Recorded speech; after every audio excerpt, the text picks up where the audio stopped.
All right.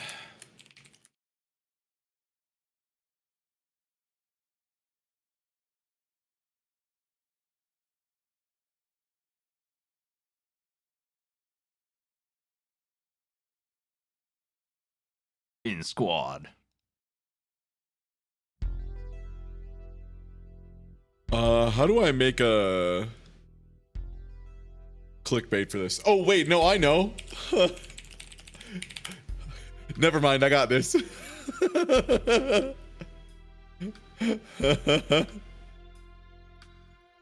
I'm just gonna repeatedly put the mysterious picture of red cup under a toilet seat. Have you seen these, Smite? Have you seen my favorite genre of clickbait? No. Let me turn down my music a little bit. There's like one really specific thing that a lot of listicle places will use as clickbait. And what it is it's either put a red cup under toilet seat or put a paper towel tube under the toilet seat, and it's like, figure out why you should have always just been doing this. And it's like a list of 70 things that all have, you know, ads that load every single fucking page. And the real trick is they never answer the question of why you would do that. And multiple people have investigated into it and been like, there is no discernible reason you would do this other than to make a confusing listicle for the internet. So I'm gonna go ahead and post 3 of them.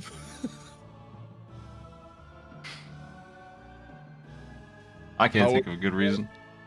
Slow. I've been real slow today in general.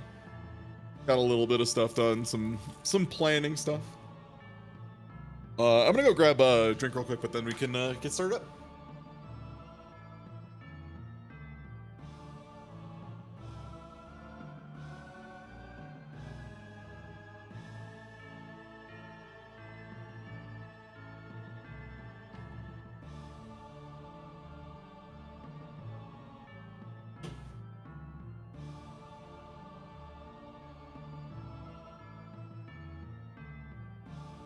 All right. And the squad stream is working, I think. Yes. I'm in there. Oh, there's actually a link to just put the squad stream up now. Ooh, when did they add this? Ooh, let me tweet that out.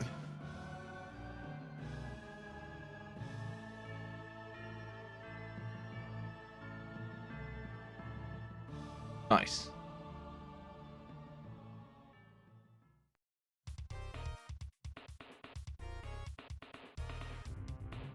All right, sick. Let me close this. Yeah, what's good? What's good? Thanks for doing Power Wash. Grad school finals.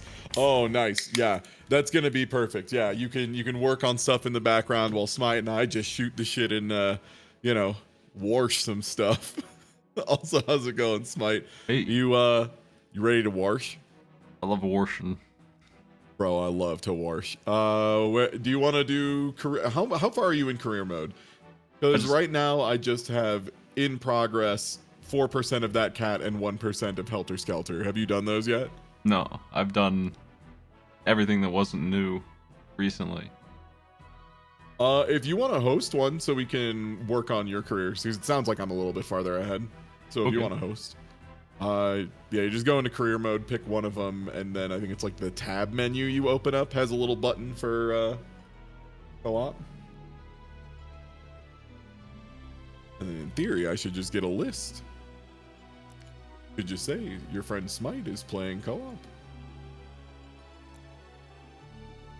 How do I turn it on? In the tab menu, at the top in like a dark blue ribbon, there's a icon that's like a little guy. Yeah, it is beta. Yeah, it's right next to that. Mine's turned off for some reason in career Yeah, just mode. turn that on. It won't turn on. Yeah. It's super grayed out. Whoa. What? Does it say why? No. Oh, once job is started, I can do it. That's why. Okay. Oh yeah, you have to pick a job and go in first. Yeah. I missed the text right beside it. Yeah. Okay. No problem.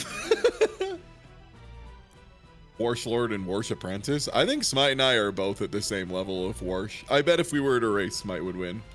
Here you go. Frankly. The fan looks so tiny with our new FOV setting. I think I'm gonna turn that back. It looks weird.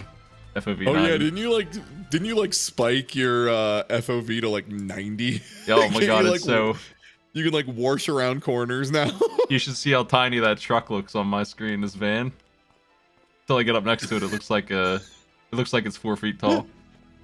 One sec, I gotta open up the squad stream page. I need to see this tiny. I need to see the tiny version of this. Oh shit. It's the size of a wheel. To see how this link works. Oh, that's cool. Yeah, it links you directly to a squad stream version of it. Wow, yeah. Looks dinky, man.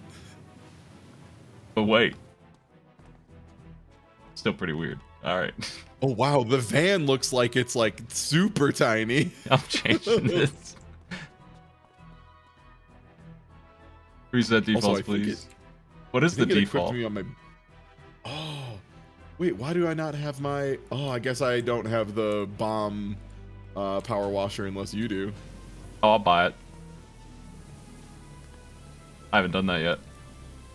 Yeah. Go ahead and buy all that stuff. I think I have access to your toolkit and like maybe also my skins, which makes sense. It keeps you from going back to real early in someone else's career mode and just blowing the butt off early missions in like 5 minutes for them, right? You got the Prima Vista Pro. Let's go, gamer. I need to get these extensions for it. Hell yeah, brother. Yeah, I'll get cooking. Yeah, this is the Mondays truck. Oh, I need $70 so I get that extra long extension. Well, time to clean. Time to earn them 70 sackers. I'll get these wheels. I'm gonna start working on the grill. I don't mind using the short for this as well, because like with the yellow nozzle with short is pretty good coverage and, you know, a good amount of power behind it. Good amount of heft. I shouldn't have bought the soap one first. That was the mistake I made. Oh, the soap nozzle, yeah. For what it's worth, I did the exact same thing. I just got the soap nozzle and I got the soap nozzle and the extra long extension, and that was it. Because I'm like, I either need the extra long or I need nothing at all. There's enough nozzles, I can work it from there. This wheel is twice as big as I thought it was. When I walked around, I'm like, oh, I'm only half done. Let me turn down game a little bit, chat. You can actually hear us a bit more consistently over the sound of two big men just clashing washers. Two dudes with two industrial powered washers just going ham on a truck. How's prone look? Wow, you're like really getting down there, dog. Well, look at this solid snake. Holy shit. Yeah, look how low you crouch. This is also prone. Let's see. Okay, how's squat? How does that look? Ooh, looking cool. You look like James Bond. Thank you. That's a cool guy. He does a lot of stuff. Da-na-na-na. He's iconic if nothing else. Oh, got that outer wheel cleaned. Do you hear the dings when I get them? I think so. I think I heard it. Nice. They turned that game sound up.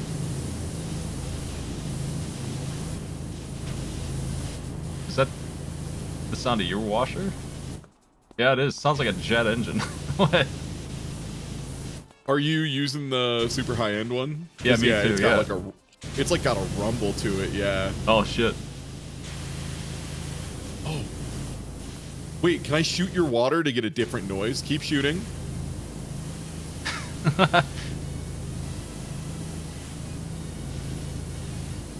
What the?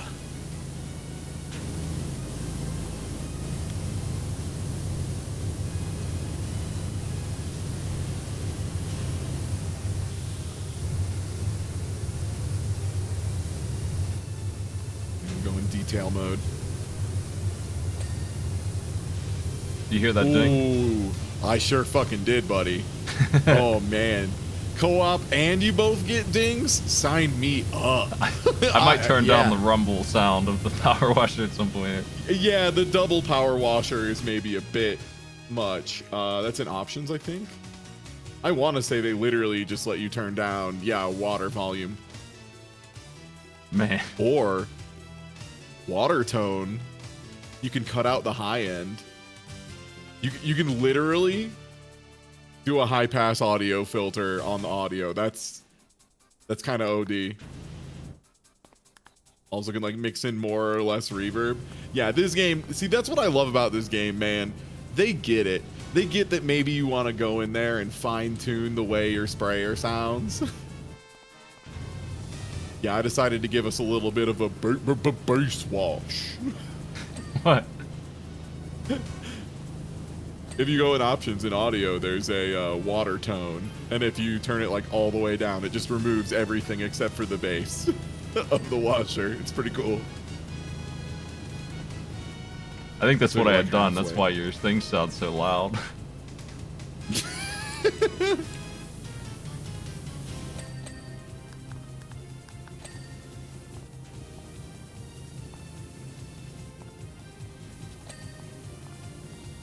Whoa. Weird seeing your water, like, go up on a thing.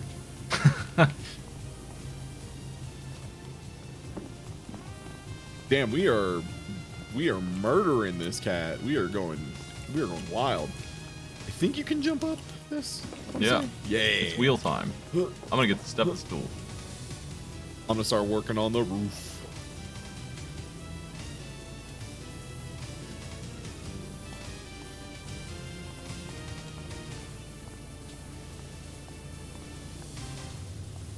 The best part about this is I now have a perfectly valid reason to go back and do older jobs again, and it's to help my friends do their stuff.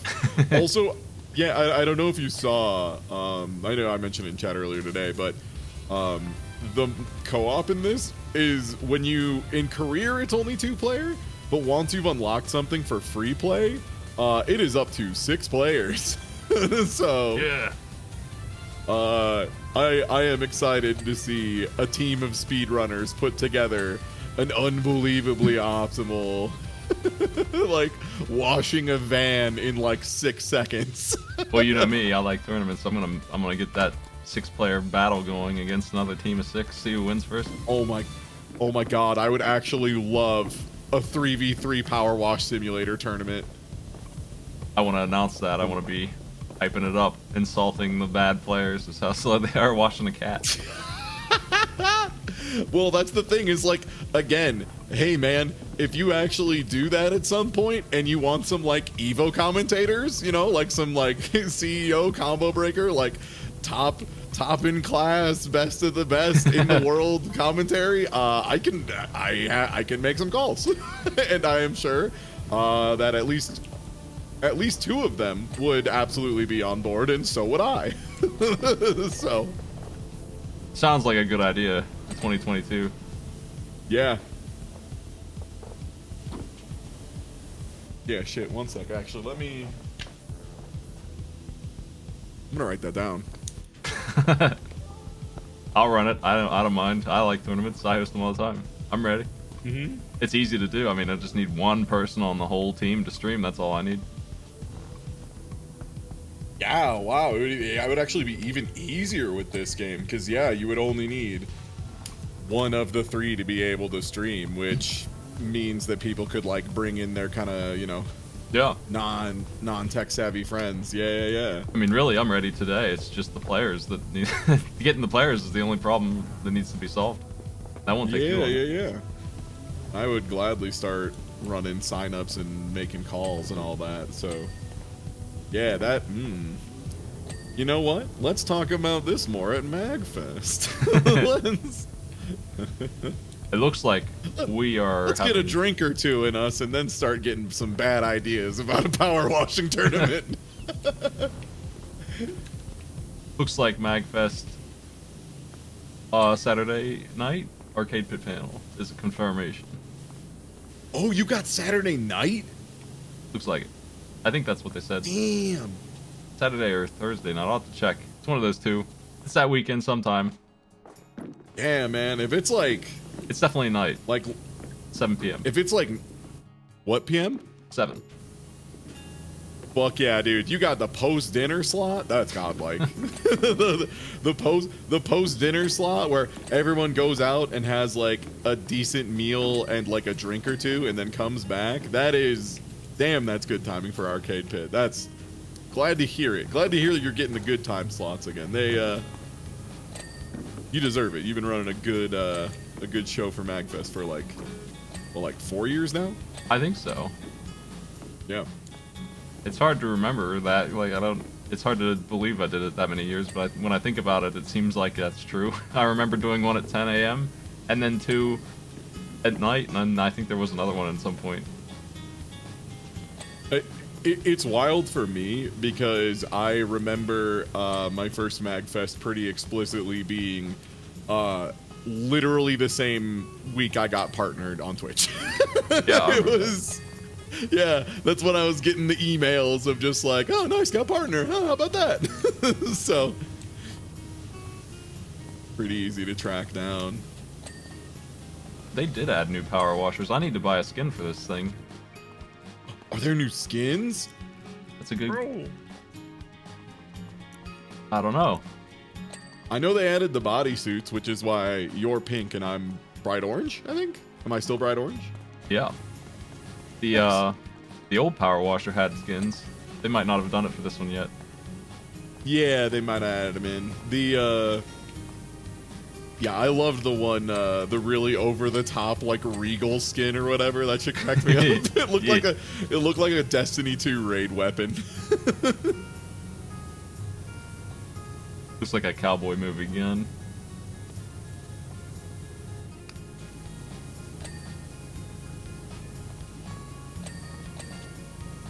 There's a lot of little parts in there that are really hard to reach.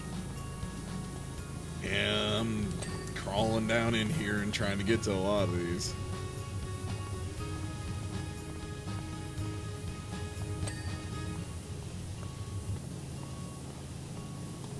These tires have so many grooves in them, I can't get them finished.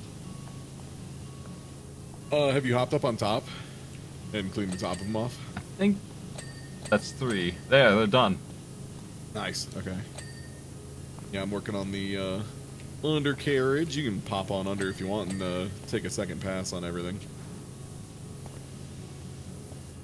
Did you see that the, have you finished the job since the new patch? I saw that the dude is in the freeze frames at the end, the motion shots. No, I hadn't yet. I wonder if that's an option. It's pretty goofy to see him rocking around in his weird suit. That's awesome. That's... Oh, that that's might be so the good. main That's reason like, why they even added it, honestly. Like Meat Boy. I'm looking forward to That both of means- us being in the cutscene, hopefully. Yeah, I was gonna say both of us farting around, shooting each other on occasion. Taking quick breaks to just shove each other around as a prank. Oh, does it not move you when you're when you're prone, you might not be shovable. Oh, too much defense. I think Yeah, we ought to look at ban this. soap for the tournament. Yeah, I think so. There was someone. There was someone knocking on like the walls in the apartment next door, and I thought it might be them knocking on the door, but no, it is them just banging an extraordinary amount. It sounds like they're installing 100 paintings on the ceiling.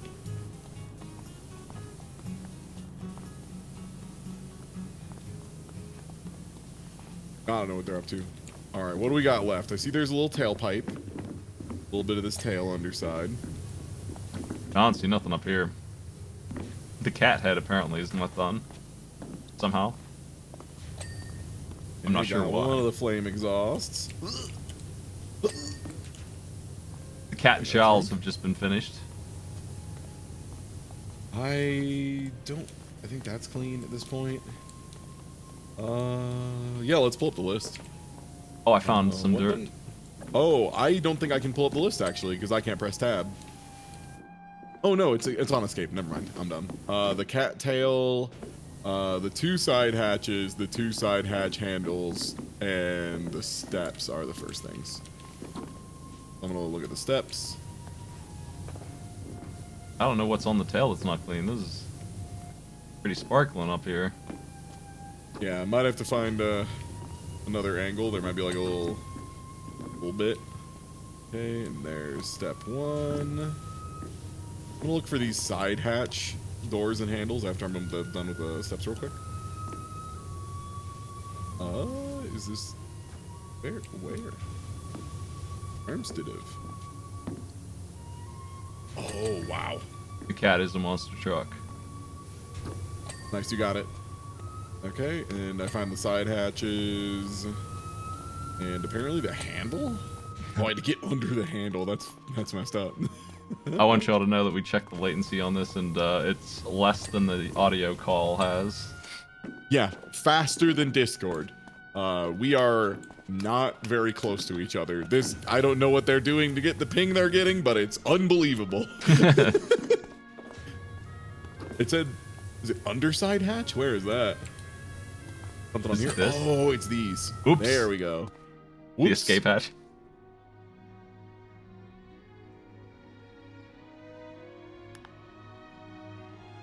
Nice, you're in there. Oh, I don't get to see it. Oh no, downloading time lapse. Okay, never mind. I have to download your time lapse file. Pretty sweet. Yeah. And yeah, it's real. It's real co-op. It's cool as shit. 2 players in career mode. In free play, you can do up to 6 people. You wanna do another one? Sure, I'm waiting for the time lapse still. Okay. Apparently that takes a minute. I wonder why. It's probably just a really big like vector file that is stored on your machine locally, so it doesn't take time, but transferring it takes a minute. Oh, that is good that we have both of us just kind of popping around the big Garfield.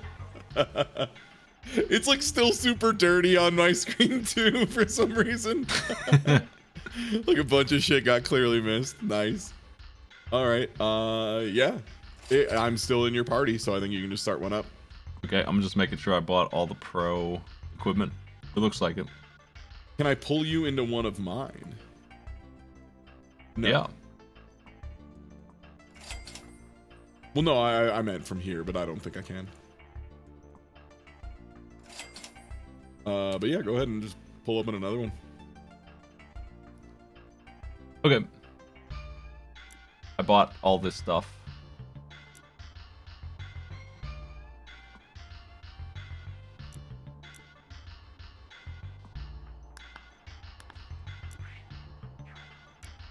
Ferris wheel. Oh shit, the Ferris wheel. Let's go. Yeah, Giant Bomb Arcade Pit is Monday at 2. We'll be streaming it here and there, but I think you should watch it there. If you want to partake in a poll or whatever, it would be on their channel. So if the gallery shows 2 up. Eastern? Yeah, 2 p.m. Eastern. Okay, sick.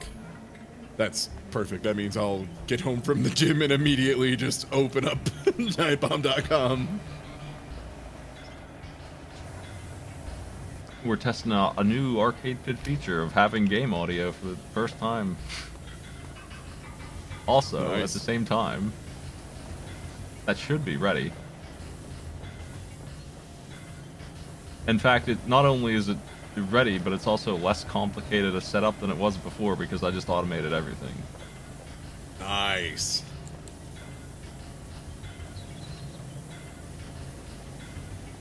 What part of this entry mat isn't clean? Thank you, Smite.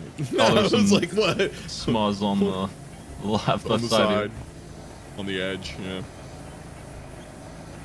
That's a good idea, honestly. If we were trying to tournament play, probably one person should get the 90-degree angle from the south, and on everything, and somebody else should do the west. Yeah. I was thinking either that would be the play, or have one person with just like the super wide sweeper, just like dead sprint over everything to get as much like initial clean done as possible, so that you can immediately start focusing on like the finer detail work, depending on how powerful your washer is compared to the environment.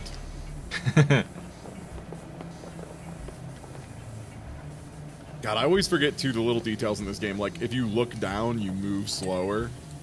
So like, balancing act. I think I'm gonna make a bracket. Next time you're downloading a time lapse, I'll have that bracket made by the time it's over, and I'm sending that out. Unbelievable. Just getting signups. Well, we'll have time to talk about and fine tune the rules before we start, because I'm not doing it this year. yeah. That's what I was gonna say. It's like, you probably don't need to throw the signups out immediately if we're not gonna do it till like February or March.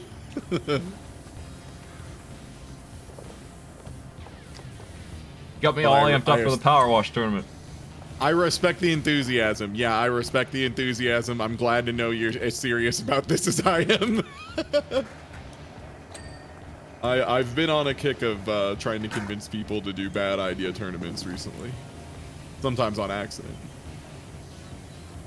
Mini-Matt was just hanging out with Author Blues at one point, and like in his chat, and apparently Matt asked a question about Super Mario Bros. 3 Battle or whatever, and Auth was like, yeah, just go ask Ty how he feels about it, and I was like, it's fucking sick, do you want to play? I'm down, anytime, like, absolutely, and he's like, oh, hell yeah, and then I started, like, hung out and talked with Auth a bit, and it just ended up getting so into the idea that I think he might be running a tournament of it, which is, I hope is the case. I hope that happens.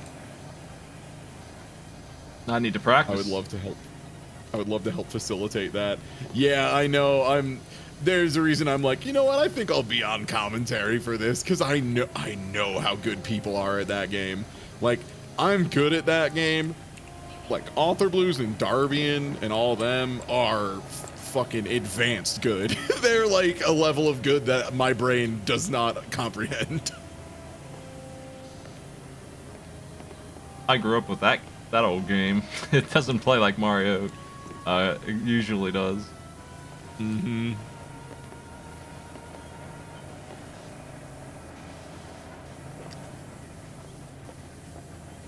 Yeah, Twinkle Star Sprites Windjammers in that, which, dang, I might enter Windjammers. I can play a little Windjammers. Wasn't there an indie remake of that recently? Well, okay, so what there was they put Windjammers on PS4, I want to say. But what it is Windjammers 2, the sequel, is actually finally coming out, and they've run a couple of like beta tests of it and the netcode and everything, and it seems really promising, but it is wild to think that Windjammers, the deadest of dead franchises, just out of nowhere, just was like, yeah, we're gonna make a new one. Yeah, sure, why not? And speaking of Giant Bomb, that was like 99% Giant Bomb's. I was gonna say fault, but doing, because it's good. It's not their fault. It rocks.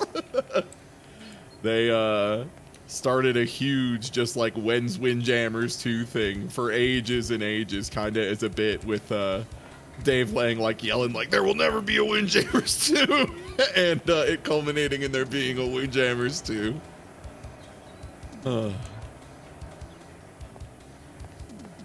Oh, Windjammers 2 is definitely coming out. Like I said, they've run a couple betas. They've had play tests and stuff. I've seen the pretty concept complete, done yeah, by a couple indie games, but I haven't played them. Most of them I just found didn't really get the movement and the throws in a way that felt as satisfying as they do in Windjammers. Because every so often in Windjammers, you just rip out, like, the wildest throw possible because you do some, like, inverted quarter circle shit. Like, you just, like, do some wild movement that makes no sense and throw the disc, and it's just like, I wasn't sure how that was gonna work out, but you know what? It was great.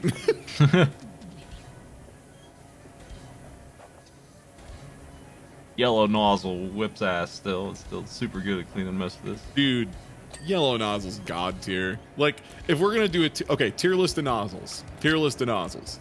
Yellow is S, right? Yellow is the best nozzle, indisputably. I think so at almost any distance. It's super good. Yeah, especially when you have extensions in play, like, then you really get some stuff. What's number 2 for you? Because I think I really gotta give the turbo swirl nozzle, like, a nod. Like, I think it does the really good point work that you want from the direct point one, but it gives you a little bit more, you know, a little bit more area to cover, so you don't have to sweep quite as much. I think that's probably my second. That's my rust buster gun, because the yellow, that's the one thing it fails at, is metal rust. Yeah, as soon as there's like any like super deep stains, yeah, you either have to use the turbo nozzle or bust out the soap for sure. What's the worst one? I want to say in my heart, it's green. I hardly ever use the like, full wide. It just doesn't feel good to me, but I'm sure it has a use at sweeping all the basic dirt off. Exactly, yeah. Like the platform, I did, you know, 90% of the way in no time at all, just by casually walking over with a white and wide. Yo, Artesian Builds, what's good? What's good? Hey, everybody. How's it going? I see y'all were building computer. I'm doing a squad stream with my bud Smite right now. We're playing a little Power Wash simulator. They added co-op to this. Can you believe it? Can you believe it, gang? Game of the year. This is my buddy Smite. It is absolutely game of the year. Any list that doesn't mention Power Wash Simulator is woefully incomplete, and they know it. They added co-op 2 players for career and up to 6 players for free play, and Smite and I are already discussing the plausibility of running a 3v3 Power Wash Simulator tournament. There are always new updates to Power Wash Simulator. That's what's wild about this game. You look away until roughly your brain goes, oh, I wonder if there's anything new in Power Wash Simulator. And then there's like 4 new maps, like 2 new game modes. It's like, fuck yeah. The content is so good. I'm getting carousel vibes. I just noticed this thing's spinning. We gotta clean it while it's rotating. I mean, you can stop it. There's a button. Who would press that? Here. Would you like me to press that? No, never. Oh, okay. I mean, I'm right. I am here. I can press the button. Are you sure? Make sure it's on. Okay, let me check. Okay, yeah, that's what it looks like when it's off. It sucks. Yeah, you're right. Okay, it's back on again. Sorry. You're right. You breathe life sorry, into I should have trusted your seniority on this one. Thing's not even spinning sometimes. That's terrible. The only time it shouldn't be spinning is anticipation of more spin. Yeah, is loading people up to spin. Actually, wait, hold up. Goodbye. Goodbye, Smite. I'll see you later. See you at the top. I want to have a shootout. Oh, you're going off that edge, Mr. Man. You're absolutely getting blasted out of that bucket. I played Gears of War. I know how to use cover. Dang, this guy's good. Now, the real thing is you can create the nightmare scenario by waiting for someone to get to the very top and then turning it off. Luckily, this game has no fall damage because it's Power Wash Simulator. Why would it have fall damage? Have you seen this power suit? Thanks for the follow. Hey, wait, are we saying these are power suits now? I think so. I think that's why we don't have fall damage. Yeah. I'm like Seamus Aaron. Cool. Dang, you pushed me real deep into that bucket. Speaking of which, I might as well wipe out the bucket. Permadeath Power Wash Simulator. Make it like the old version, like Paperboy, where if you accidentally like power wash a window, they deduct like $70 from your pay. Hardcore mode for Power Wash Simulator. You have to use the right nozzle or you'll break it. Oh, what if you had to downgrade your equipment? Oh God, yeah. If you try and use too strong of a flow against like a wood deck, you just start blowing chips off of it. Ugh. Ugh. That's Power Wash Simulator for real perverts, is what that is. Go play a train simulator already. If you want to do that, just get in a train. You know what you want to be in the train. Just get in the train. Yeah, European extreme difficulty of Power Wash Simulator. There's guards walking around, and if you get seen, it immediately game overs and you have to start over again. Stealth power washing.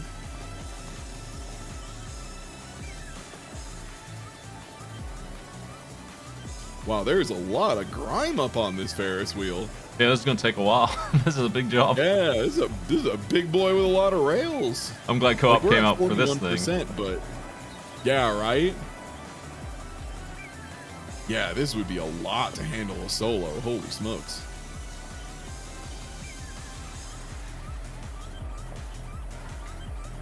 Yo, thanks for the follow. Ugh. Sorry, I just saw the front of one of the other buckets and I forgot how dirty they are. Disgusting. Do we know the plot reason why this one's covered in mud? Because this game actually does have writing and it's usually pretty funny. I know there was like a volcanic explosion that put ash everywhere, but was this just like the mud monster tried to eat a Ferris wheel? They just had it in the garage for too long. No, wait. How long does something need to be in the garage before it starts creating mud? not accumulating mud, creating mud, to be clear.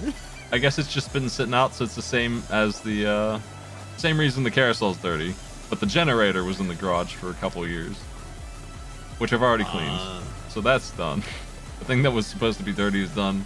Now for this. I'm gonna clean these cars as good as I can before they leave. Goodbye. Good luck on your journey, friend.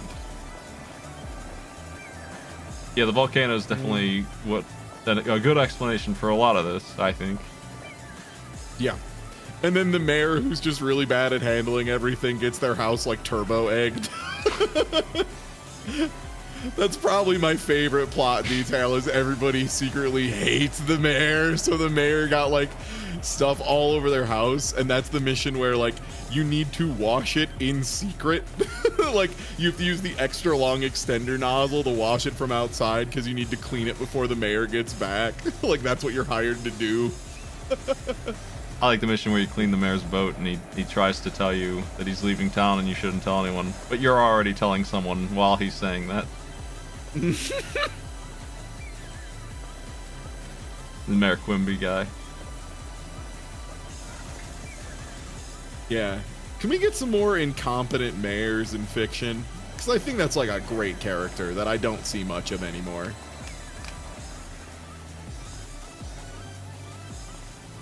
Okay, I think the gang's on lap 2. Let me stand in the back a little bit more. Good angles on these. This fence is nearly done. Oh, you're just blasting out the fence, huh? Fences are always tough, these picket fences, because you gotta get them from 3 angles. It's a 3-man job, really, when you think about it. Good news. Good news.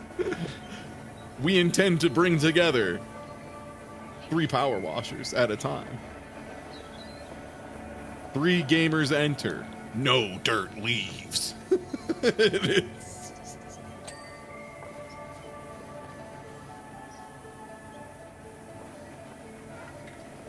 And yeah, I would love to get some very serious commentary over the top of Power Wash Simulator.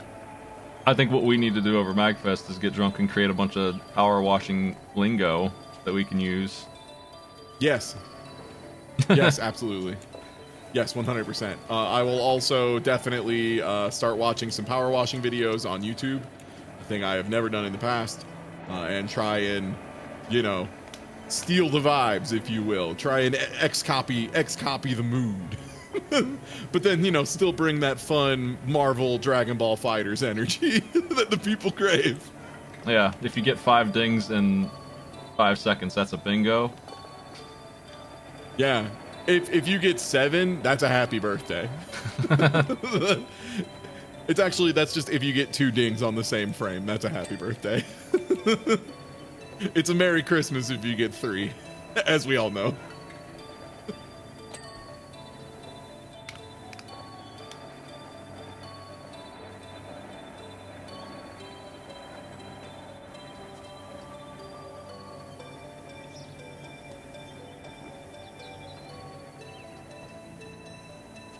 There's so much to clean in this bad boy. You ever think about how many parts a Ferris wheel has? I don't usually, and I feel like today's the day that's gonna change. I'm gonna start really being aware of how many parts a Ferris wheel has from here on out in my life. I feel like I want to make player cards, like really fancy, like wrestler entering the scene. Here's his profile, player cards, and what people's power washing specialty is. Also, if they're willing to send in pictures, but the pictures all have to be in the generic esports pose with your arms crossed, trying to look cool. Yeah. it all needs to be that, and we will Photoshop jerseys onto everyone. I don't know if esports even invented that, because I've been watching some billiards players and they do that shit. They love that. Nice. That's extra funny because I know how old their asses are. Yeah.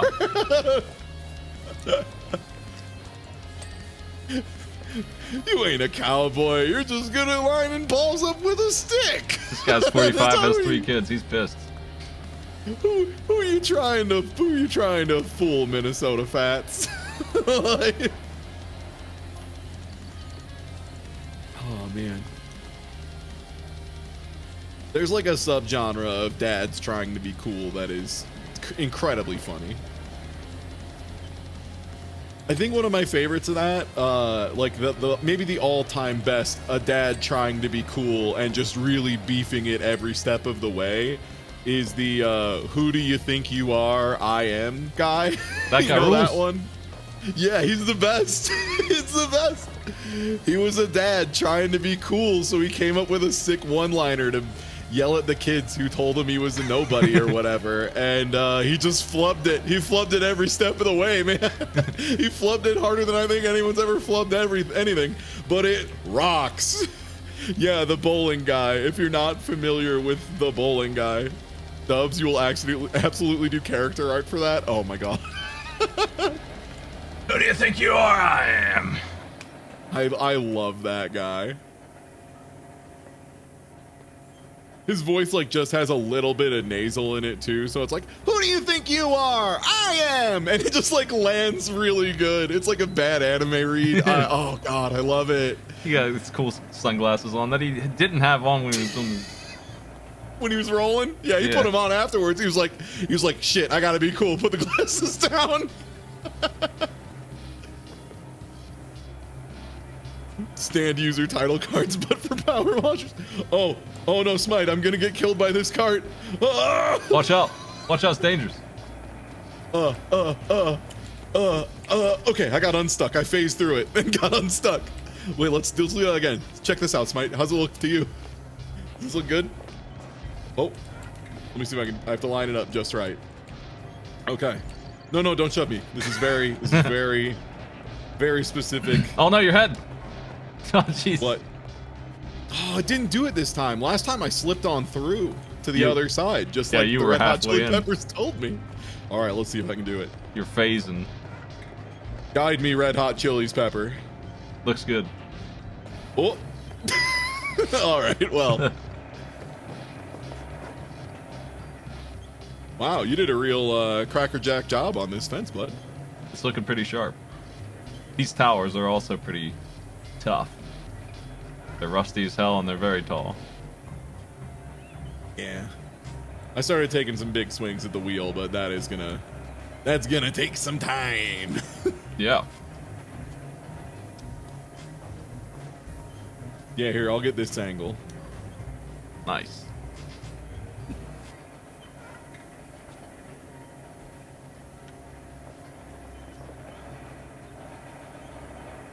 Yo, thanks for the follow. And hey, if you aren't already following Smite over at twitch.tv/Smite, if you can't tell by the way we're talking, Smite runs a lot of really cool events, a lot of really one-of-a-kind, unique stuff, like good stuff over on twitch.tv/Smite, like the aforementioned Arcade Pit, which is normally every Sunday at 8 p.m. Eastern, and a real good time. Has been going for, Jesus, how many years now, man? Like 7? I think we're getting year 6 here. Yeah, something like that. And it's like Nick Arcade, but like for like retro games, and adults play it, so it's like scaled in difficulty, I would say appropriately. I bet there's some contestants who would say it's too hard. We'll find out. That's part of the fun, though. That is definitely part of the fun. So if you've never checked that out, definitely drop Smite a follow, and make sure to swing by on Sunday, and then also Monday, and then also Monday show up. I feel like we were just making fun of Nick Arcade, and I decided to try it. That's what happened. It was, yeah. Because I remember, because we were watching Nick Arcade, because you like had a hankering for it, and then we were watching some of the Canadian show. What was it, like Video Game and Arcade Top 10 or whatever? The one with Nicholas Pickles. Remember? What a mess. Yeah, you remember that guy where they like, yeah, like a kid would like do okay at a video game, and they'd be like, here you go, an REO Speedwagon album, and they're like, great. Here's some trivia for you kids. What's the new Depeche Mode album called? It was Depeche Mode! It was Depeche Mode, you're right! I forgot it was fucking Depeche Mode! Oh my god. Like the educational stuff on Nick Arcade is whatever, but man, Depeche Mode, please. Yeah, not the best reward for kids. Oh no, I think Depeche Mode's fine. It's just having the reward for like doing good at a thing being like a Depeche Mode CD, not even like a signed Depeche Mode, just like a Depeche Mode CD is very funny to me. Yeah, like the announcer went to the store and bought his, and he's just like, you know what? I'm gonna get 2. And he brought it in. Just in case I need one later. Oh, man.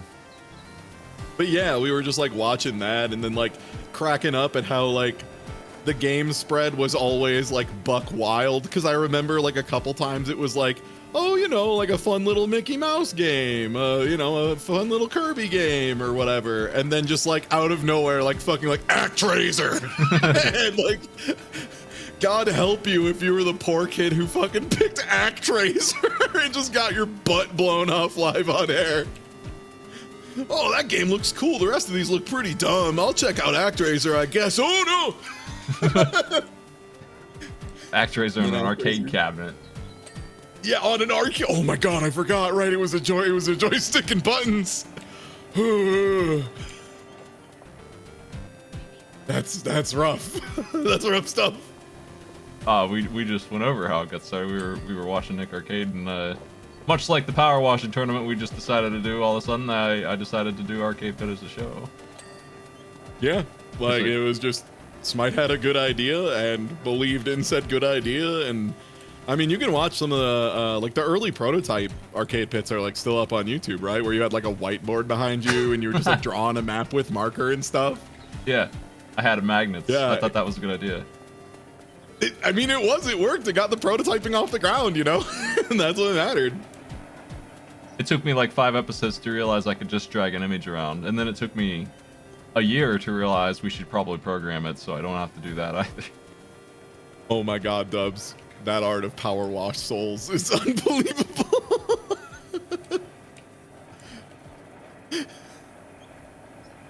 I'm getting the outer line of metal here on the Ferris wheel. I think I'm just fast enough to get all the dirt off of this underside when it passes through.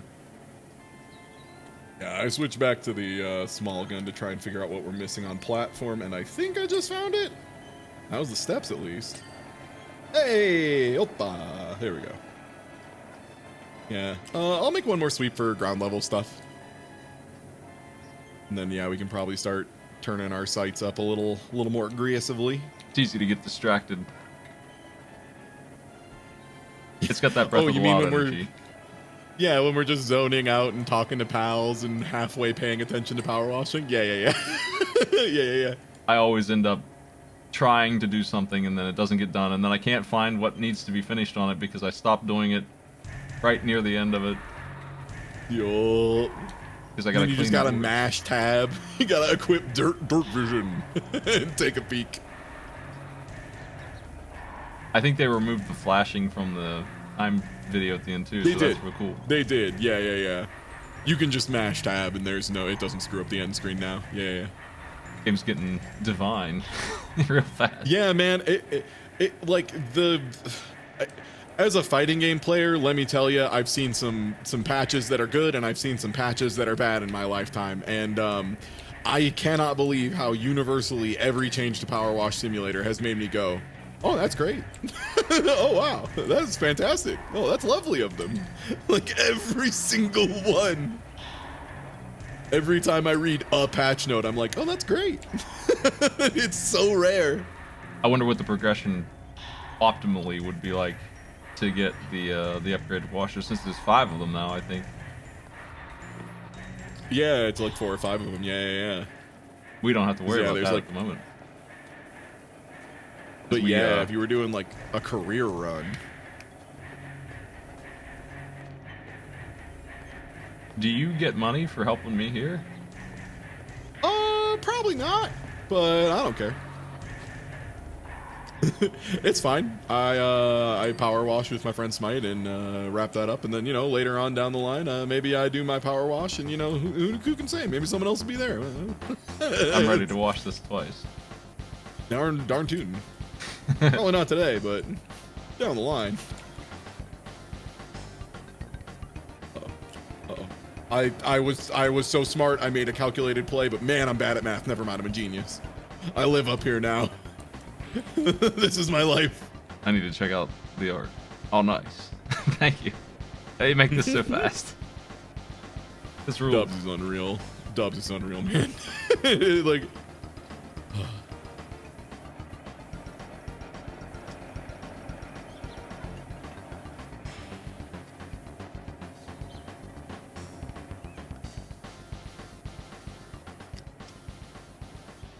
I'm gonna get this done before I fall off. Come on. Yes! Mission accomplished. Before my reacquaintance with gravity. Whoop.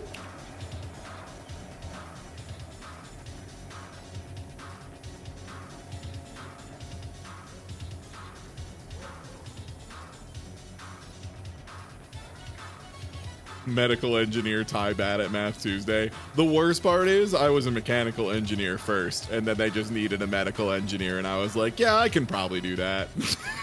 And I was right. Which, I don't know what that says about, the time I put in for a degree. Well, anyway, I'm a broadcaster now. Ugh, I hate my degrees. I use them, I guess. Yeah, man. I'm still paying for them. I owe like 20 grand still. Oof. But yeah, I managed to pull enough scholarships and whatnot that ended up swoosing out the door barely. what happened was, like, in the late 90s, early 2000s, I was competitively gaming, and I'm like, 2003 rolls around, I'm like, I probably should grow up and get a real job, so I stopped doing that thing that would definitely have benefited me, obviously, in this career now, to get a degree that I really didn't use. Like, I had started to become somebody who probably have been known if I had jumped on YouTube with my Counter-Strike videos. Yeah. I stopped doing all that stuff. Luckily, I liked video games so much. I played video games my entire life, even if it was a bad idea. I just did not care. I was good enough at school that I could fuck around and play games all day and not get punished for it. Lucky ducky. Was that a happy birthday? It might have been. We might have just had a double ding. Damn.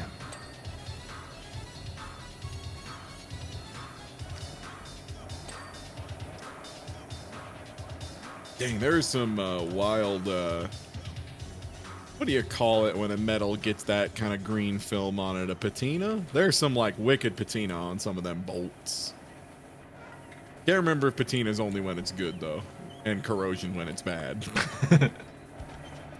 Like the way it comes off makes me feel like it's just green dirt, but I know it's not. The way the metal is just perfectly fine after it's cleaned. Green dirt.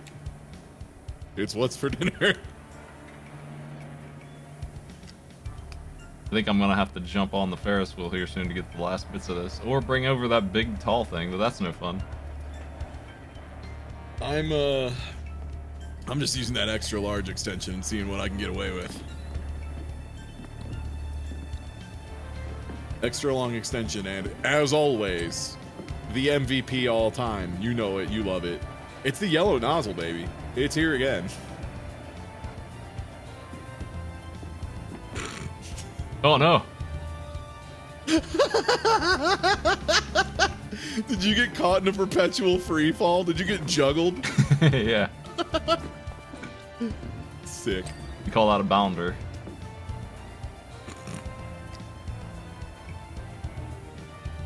Yeah, now the real tech is, can somehow you use 5 people shooting 1 person to create enough force to make them out of bounds and be able to clean illegal angles? No clip. Yeah. No clip cleaner.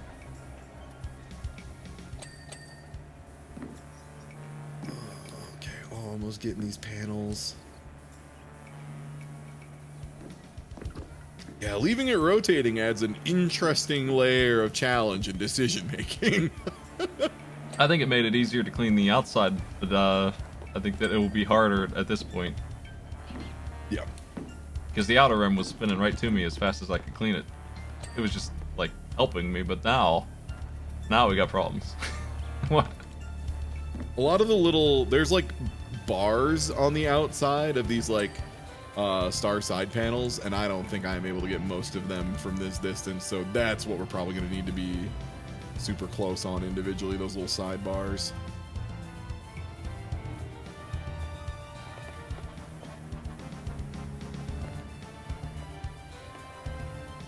So yeah, happy Thursday, everybody. I hope you're having a chill one. It's Thursday. You almost did it. You're almost there. Tomorrow's Friday. Believe. I fell. Uh-oh. Okay, yeah, I think I got the inside of that.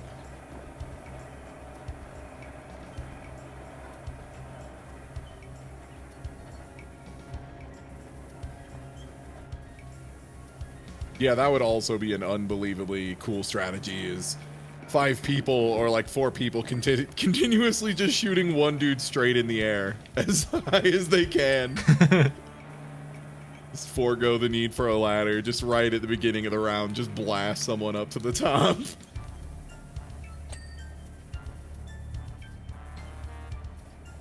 Not cleaning this guy. If they ever make mod support, we can have our own maps for contests. That's the dream, man. Because they won't be able to train on those. We'll bring in various objects. And I mean, and that would allow us to do like a multi-round event, right? Like, first round is a thing that is something you can practice and lab and all that. And then second round, brand new map you've never seen before. Here you go. How's your team at thinking on the fly?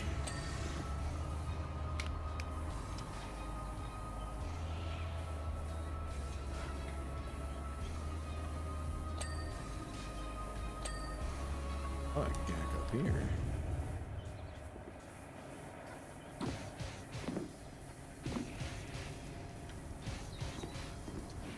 We're getting pretty close though, just a little bit of detailing work. I'm still cleaning some of the Happens to buckets, which is gonna be a good jump on the oil meter there. Yeah, I didn't get the interior on a lot of them. I only got like half of it. Working on these bars as they come past. Yeah, Dan, they made co-op power wash, man. Yeah, it's awesome.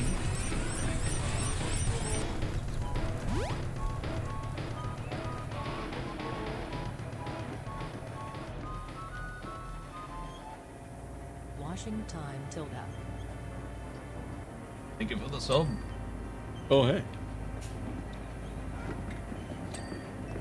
The cup is complete. What else we got here? I think the center supports are still dirty, and some of the underside. There's here like a little, yeah, there's like a little tiny bit towards the top of each of them that isn't clean that I can't quite get from the ground. I'm working on the outer side of the front beams. Getting those all knocked out from one angle at least. off the switch cups.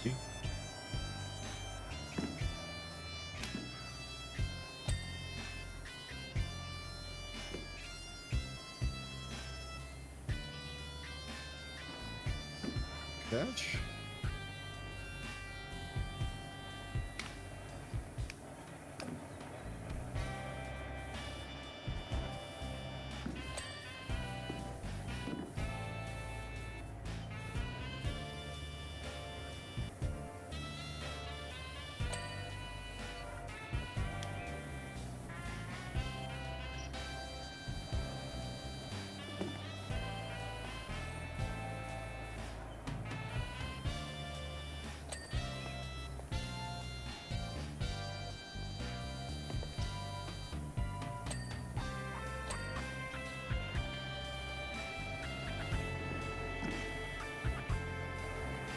Yeah, like that would be a really fun thing to be able to do, for example, is like spring on somebody like, hey, yeah, we worked for multiple days to import this map and then apply the, you know, dirt texture stuff to everything.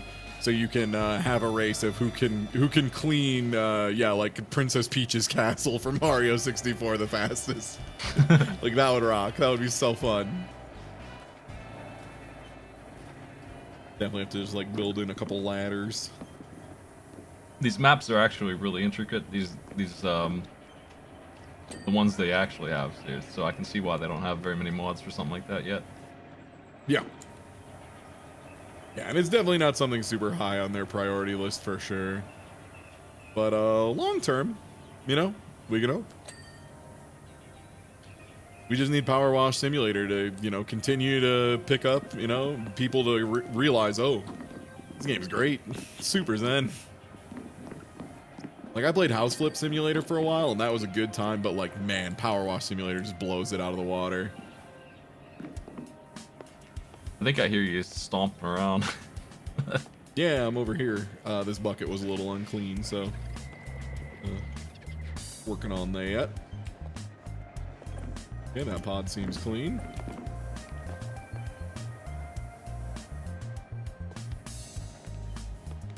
Also clean.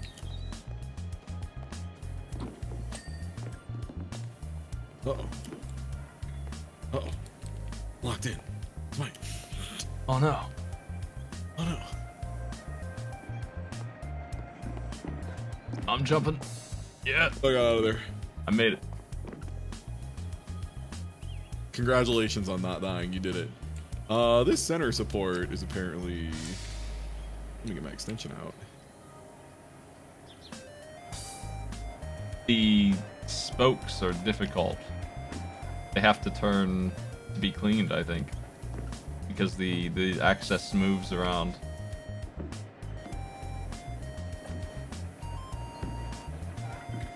They're really hard to get set off, and they're also rusty on top of that.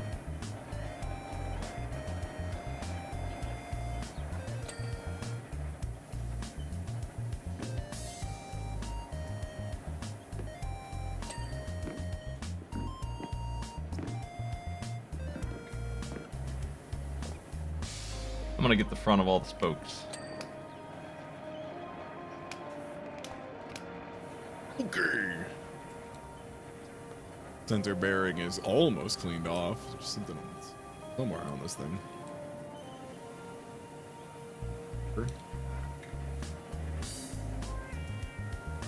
Come on, you jerk pop. Give me a ding. Yeah.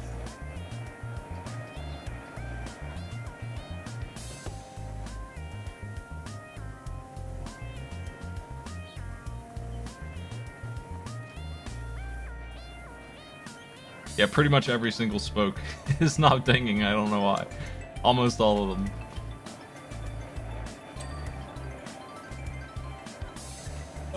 Where at? On either side of each car is a spoke, the big thing that everything connects to, and it is very hard to get those. Oh, yeah, I mean, you'll probably have to hop in and catch them from the inside. I don't think we've gotten a single one of the front ones. Seems like we got the back ones somehow. That was probably part of my riding around in cars adventure. We're almost there, though. I think that's pretty much all that's left is the spokes. Yeah, because I think on the inside it's labeled as...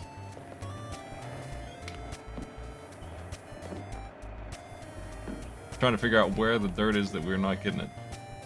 I'm thinking it's on top of the like bolt mechanism itself, so you might have to be near the top to get above the damn thing.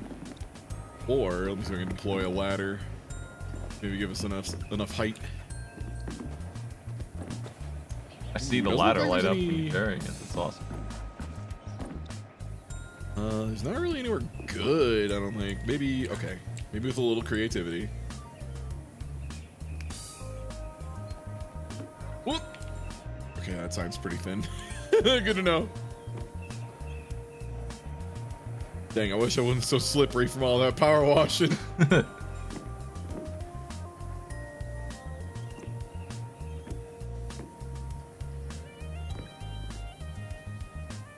Ooh, wow, yeah, that one's super dirty on the other side. Damn. I was defeated by that spoke.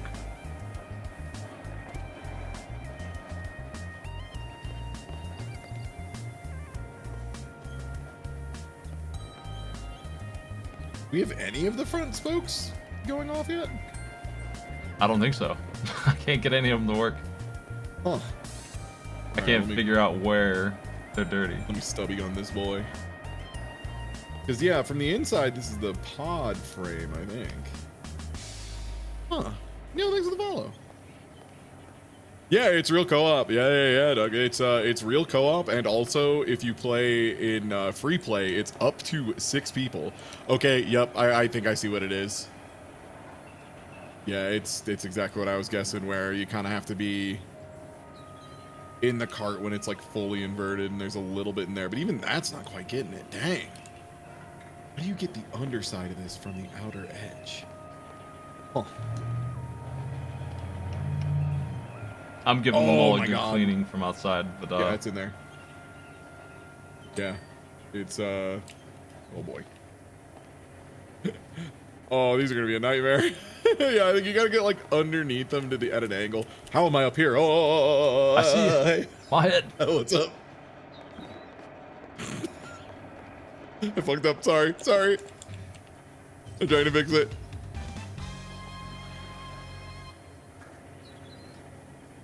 Is there anywhere cool to put this ladder? Oh, there's a scaffold. Oh my god, I didn't even notice there was a scaffolding. I thought we were just gonna we were about to complete this without ever using the scaffolding. That is unbelievable. A bigger ladder than before. Yeah, the sequel to Ladder, Super Ladder 2. Hot dog, this is a really tall scaffolding. Well, anyway, happy birthday. Nice. Immediate happy birthday.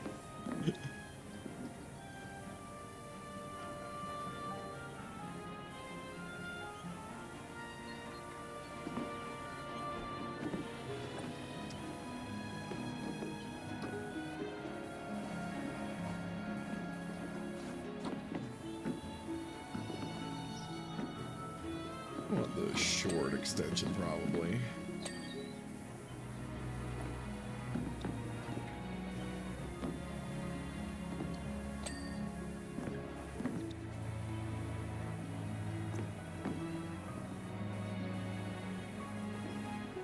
I'm wondering what like forbidden angle we're gonna need to get to clear these spokes. Yeah, I can't see it. I've been all over them. It's like even when I'm catching the underside, I'm getting like a little bit of it, but it's still not enough. Like I see like a little bit in there, just barely. Hey Kendra, yeah, At the very least, I'm getting the wumbo spoke. Wait, is the front spoke? Oh my god, Smite. It's because the front spoke includes the row with the light bulbs and shit, and there's dirt between the light bulbs. I think that's what it is. Really? I think we were misreading the front spoke as just the little piece of gear, and the spoke was in fact the whole light bulb beam. Yeah, chat is confirming. So never mind. I have done this. I have been doing the spokes. I did fix it. Never mind. I actually totally did it. My bad. Is that all of them? Are any front spokes left? I don't think so. Let's see. Let's take a look at the book. All right, we've got an A-frame support, some pod frames, and rear spokes, and 1-star support pole. I'm gonna go ahead and grab the rear spokes if you don't mind. Yeah, okay. I see one frame that's not done already. Yeah. That scaffolding running right through me. Sorry. I didn't mean to bisect you. Sorry.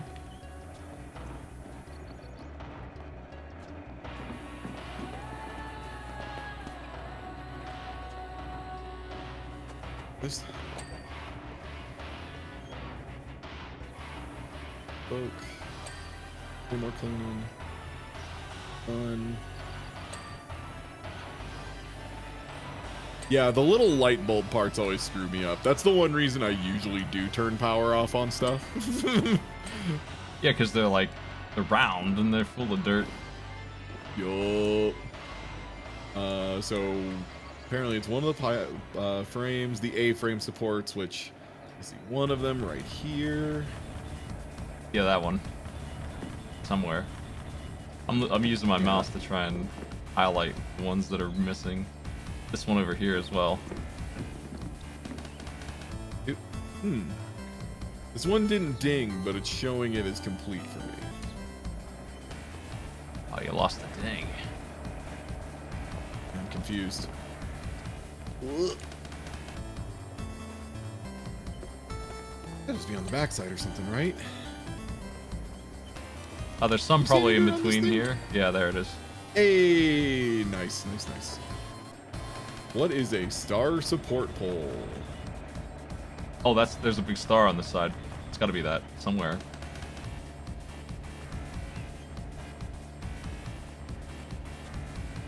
Center support. A-frame support. Center bearing. Center shaft. Center support.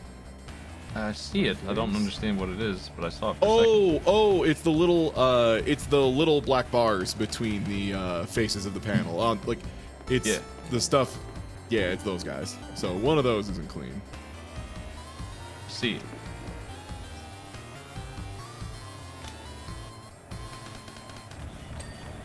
Nice. Pod frames.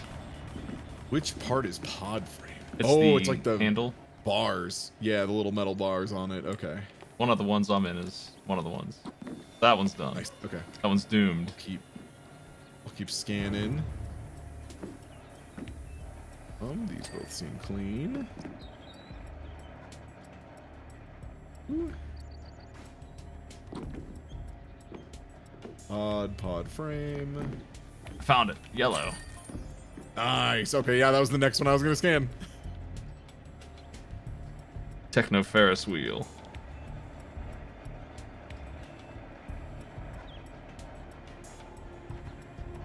Show me that movie. Oh man. The wheel spinning the whole time. I can't wait to see it. Oh god, yeah, we never stopped the wheel. I forgot. It's like the dirt is flying off of it.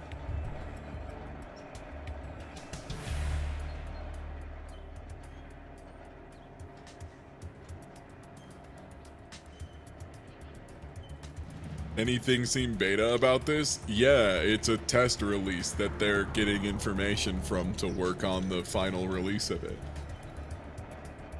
Beta has a meaning, and it's not game that doesn't work yet.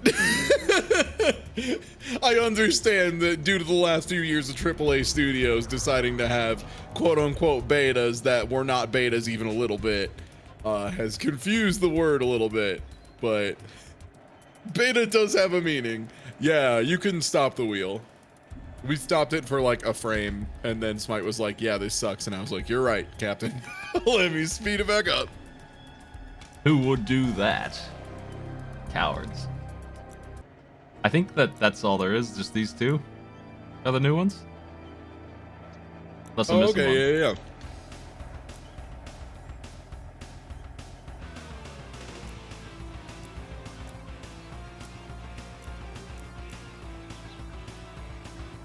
You want to switch to challenge mode or something? I'm still downloading the time lapse. But yeah, if you want to do some earlier ones, we can just go try and blow the butt off. Like we can just like destroy a backyard. We can just like ruin a backyard as fast as possible. Oh my god, it literally never stops spinning. I want to hit that playground. Like, that one was fun, but it took a little too long. It's like hard to parse what's happening on the Ferris wheel. All right, yeah, for sure. I think I have to leave career co-op, and unless you can like move to. Okay, yeah, so you can switch over to free play. Or I should be on free play. Oh, you got it. All right.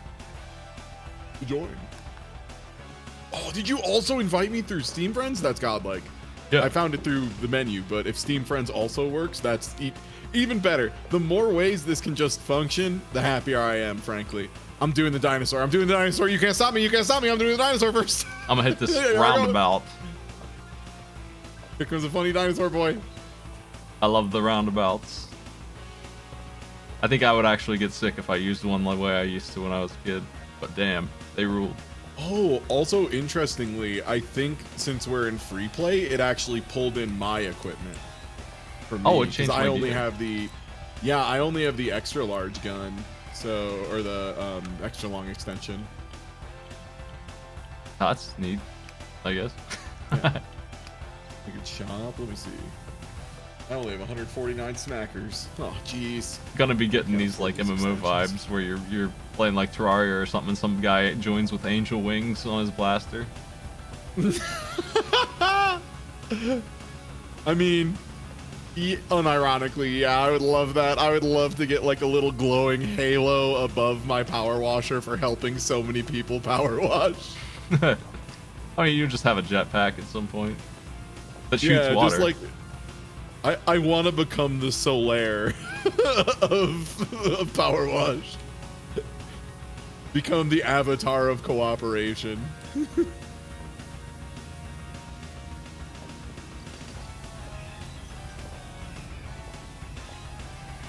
Roundabout is all one piece, which is really weird.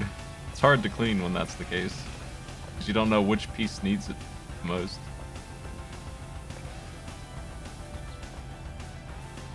Man, I forgot they really messed up this stego slide.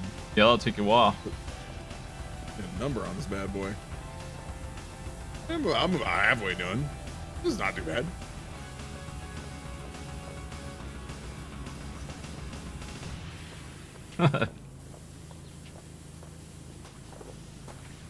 You shove me down the slide?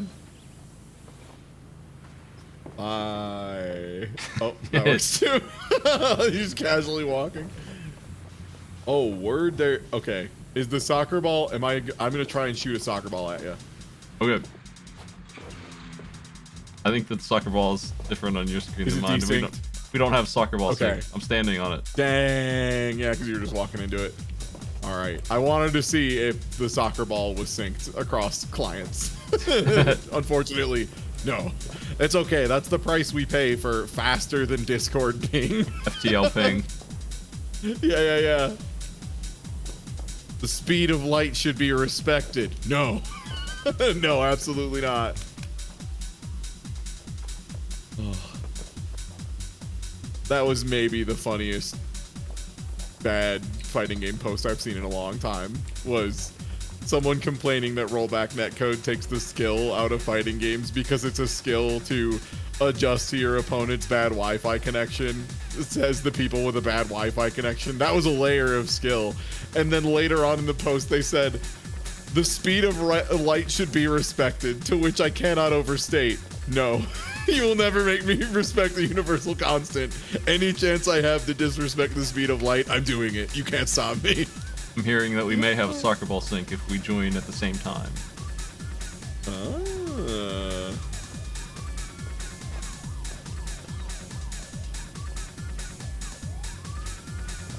Wash the belly.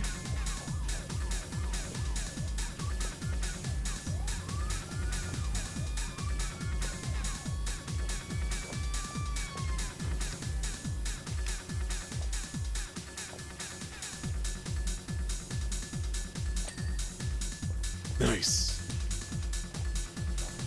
Kind of want to just take out. I'm gonna take the big sprayer and clean the whole ground first. Yeah. I was doing a little bit of that. Seems good. It'll boost the morale of the team. I think that has value in it.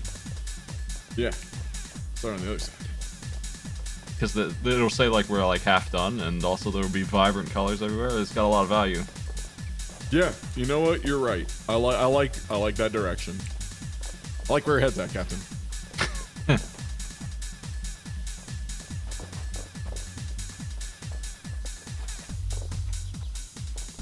Also, the playground floor is like legitimately a huge chunk of the playground.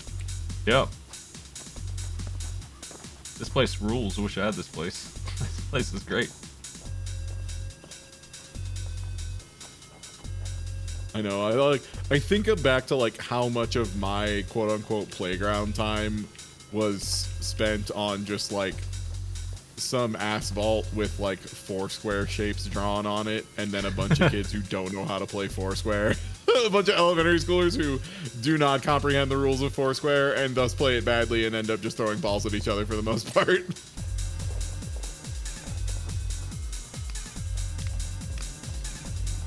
Yeah, this is the real secret value of the white nozzle, is if you have the white nozzle on a sprayer that is more powerful. If your sprayer is like above the level cap for the area you're in, it just really wipes through it.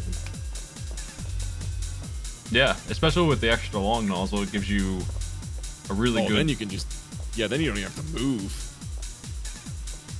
You got a lot of options, and that's what matters. Yeah, your coverage is nutty. Yo, that's a sick. Yeah, you were right, like 50%. almost dead on, like 50%. That's good.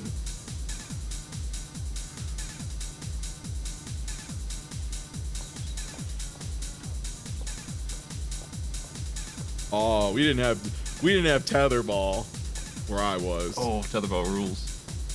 I only got to play tetherball at like summer camps, and that was it. As a tall person, tetherball. That's the good side. I see you like tetherball for the same reason I really liked serving in tennis, and then like the rest of tennis less.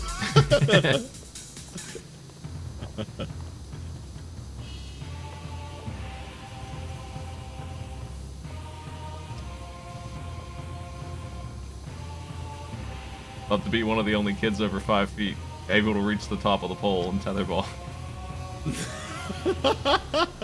You just keep punching it up as high as you can. Yeah, that they literally can't play if you do it that way.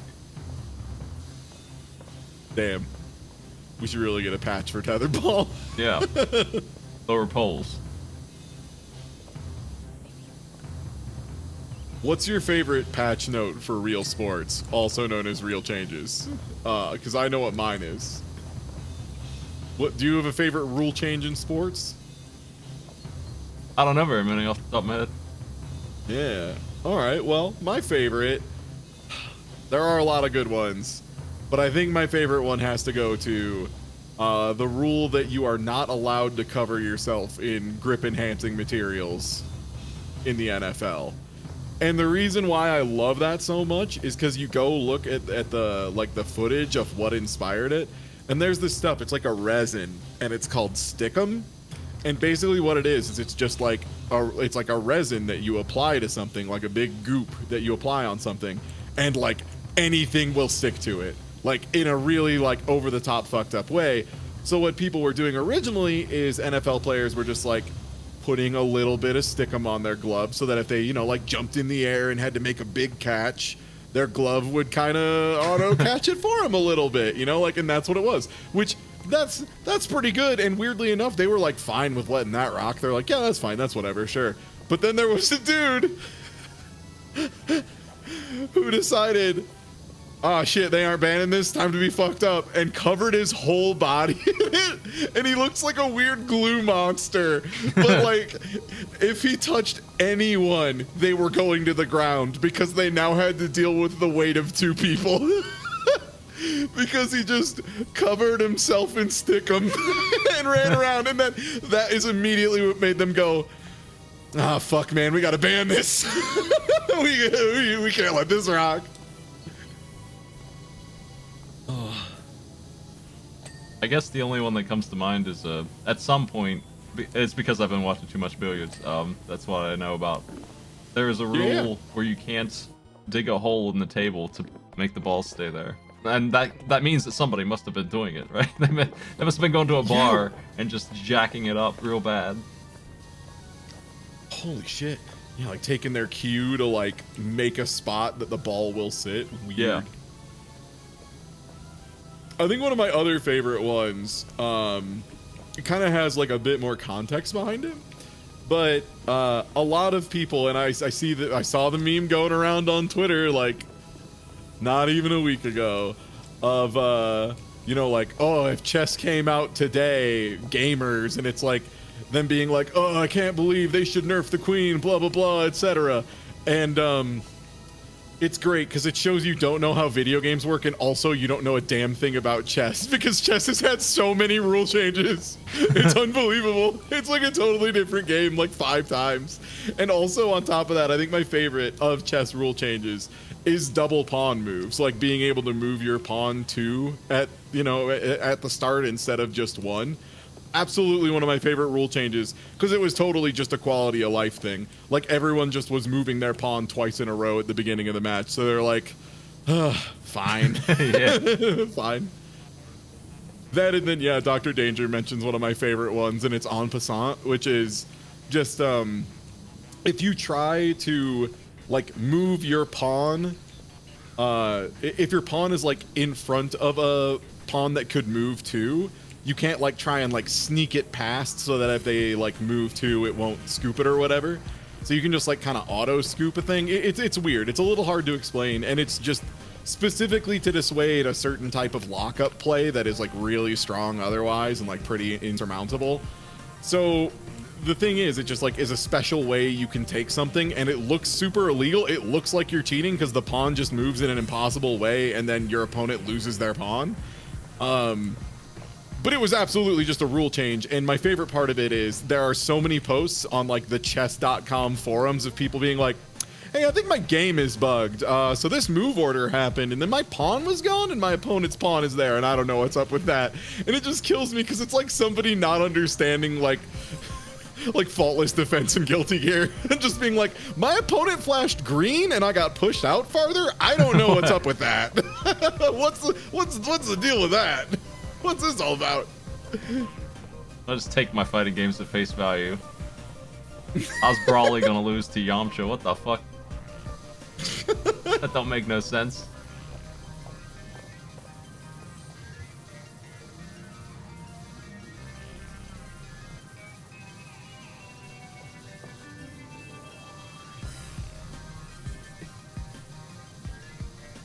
The NBA eliminating take fouls.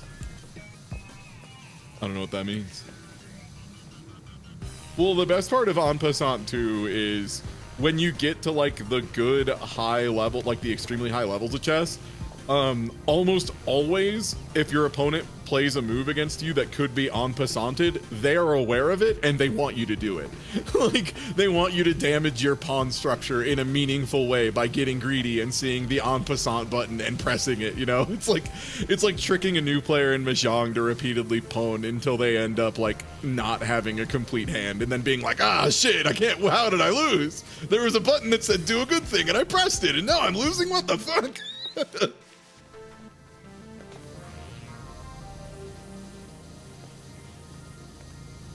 Accused of cheating because you castled? Yeah.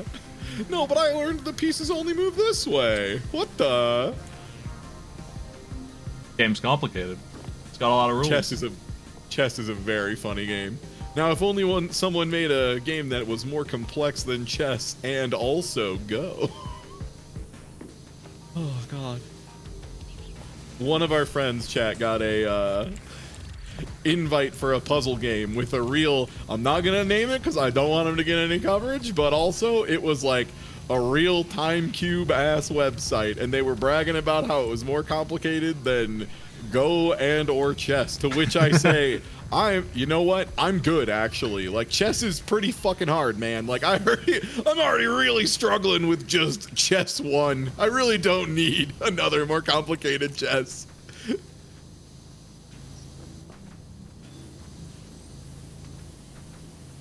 Yeah, exactly. En passant makes your pawn scoot over one. So much like how a lot of times you don't want to take to the outside because you weaken your center structure.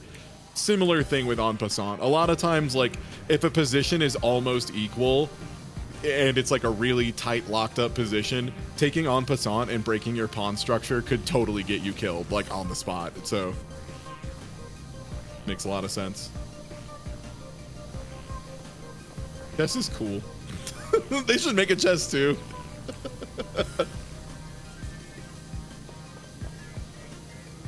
Super chess. You ever get into chess, Smite? You ever a big chess guy? Sorry, I was fixing my audio. I don't know if that fixed it for everybody else, but it sure fixed it for me. Yeah, I mean, I played it when I was a kid, and I only played it because I had Chess Master on the NES, and my grandpa was excited about it. And that's a really good chess game for 1989 or whatever. It teaches you how to play pretty thoroughly. Yeah. Yeah, there was an era there where there was like some like borderline like, you know, like educational software that was like actually pretty good at teaching core concepts and stuff. Yeah, like it shows you when piece moves, and you can set the AI to go back a move and tell you why it did what it did. Oh wow, that's really nice. I mean, that's basically what people do now with like chess computers to evaluate their play, right? Where they'll like review their moves with a chess computer just to see like if they made a horrible mistake somewhere or if there was an obvious move that they could have gotten. Occasionally, of course, the answer is like no human being would ever see this. It's like a 18 move sequence that only a computer will know about because it happened once in a game in 1967 and it has a record of it. So it just pulls up, oh, there's a guaranteed win here, and does it. Which is why you can't, like, sometimes you'll be playing chess and the computer eval will say like checkmate in 13, and I'm like, okay, that means I'm winning. I'm not getting that checkmate though, man. Like, no fucking way am I figuring out a 13 move forced checkmate sequence. Fuck out of here. I'm not that smart. 5D chess with multiverse time travel. Yeah, I picked it up for one of my buds who really liked chess. It was interesting. The only problem is, due to the way they did turn economy, people found out pretty quickly the correct way was more or less just to like play normal chess optimally and avoid time travel at all costs, because it like cost like 2 moves to go start another game or whatever. So like it ends up being real expensive turn economy wise, which when you're at high level chess, like you just cannot be giving away tempo like that. Finished all the roofs. Tempo. Nice. Tempo, a concept I see a lot in card games and didn't expect to hear in chess until I watched a lot of chess. And then people were like, oh yeah, that's a tempo move. It just gives him a turn advantage. And I'm like, oh my god, I know this one. Ah, you do tempo here. We do tempo in my country too. Very cool. What part of the slide isn't clean? Oh, there we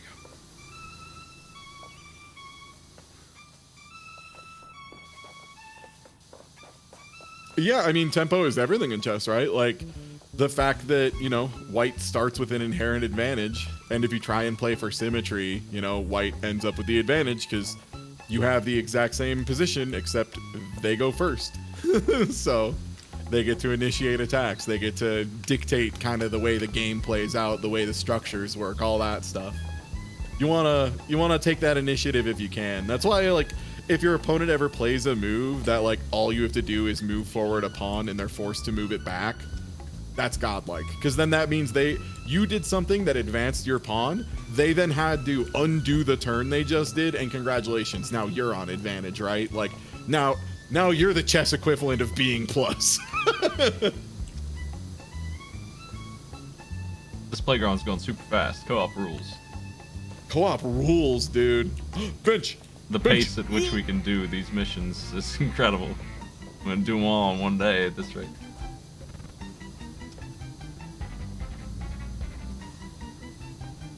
Yeah, I don't mind at all doing another co-op run on yours if you want to finish them sometime. Yeah, I mean, I've got like a couple 1% left that we could just pop instantly with 2 people, but I don't know if it would be worth the time of you popping in to find the 1% of the thing I need and like the 2% of cat that's left over. Once they add in new stuff and we get a next layer. Ooh! Oh, right, you have to power wash the cargo net. You're right, I always forget. It making no sense, but I love it anyway.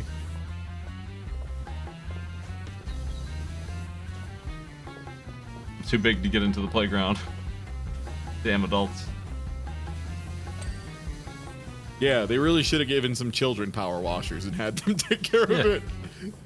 Last time I was at Chuck E. Cheese when I was like 13, I remember my friend wanted to go into the ball pits and tunnels. And he's like, "This is our last chance," and I laughed at him, but he was right. He was right, man. Yeah, that kid knew what was up. I'm never gonna get to ball pit again. Nice.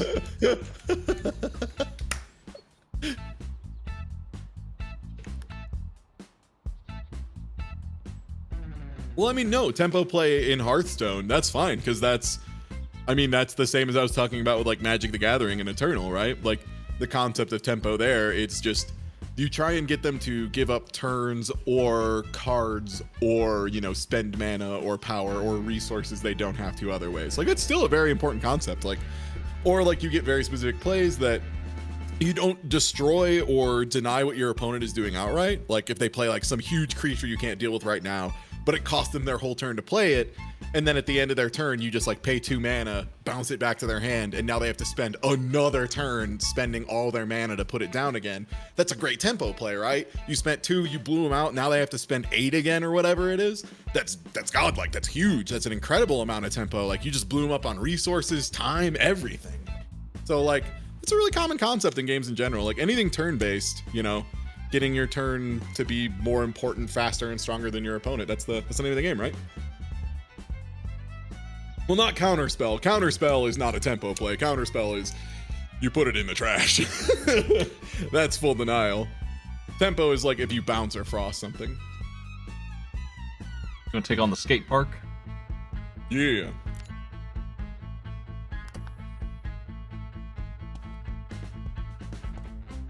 You're here.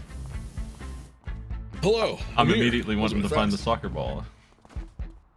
Oh, yeah. Here it is. Soccer ball sink. You just blew it out? Yeah, it's bouncing. Rolling down the lane? There it goes. Yeah. Nice. I'm still shooting at the soccer ball, yes? No, it's over here now. Oh. Did Damn. it desync for... Okay, cool. It did desync. Yeah, that makes sense. We're too powerful. Damn, what are they going to add rollback to the soccer ball?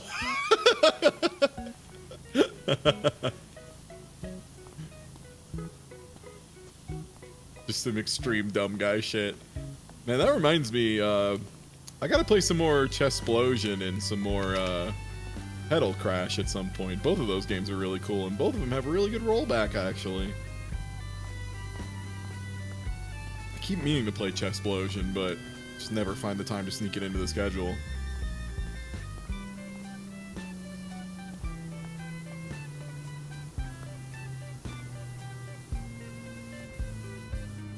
I've been trying to finish Mega Man for my whole life here.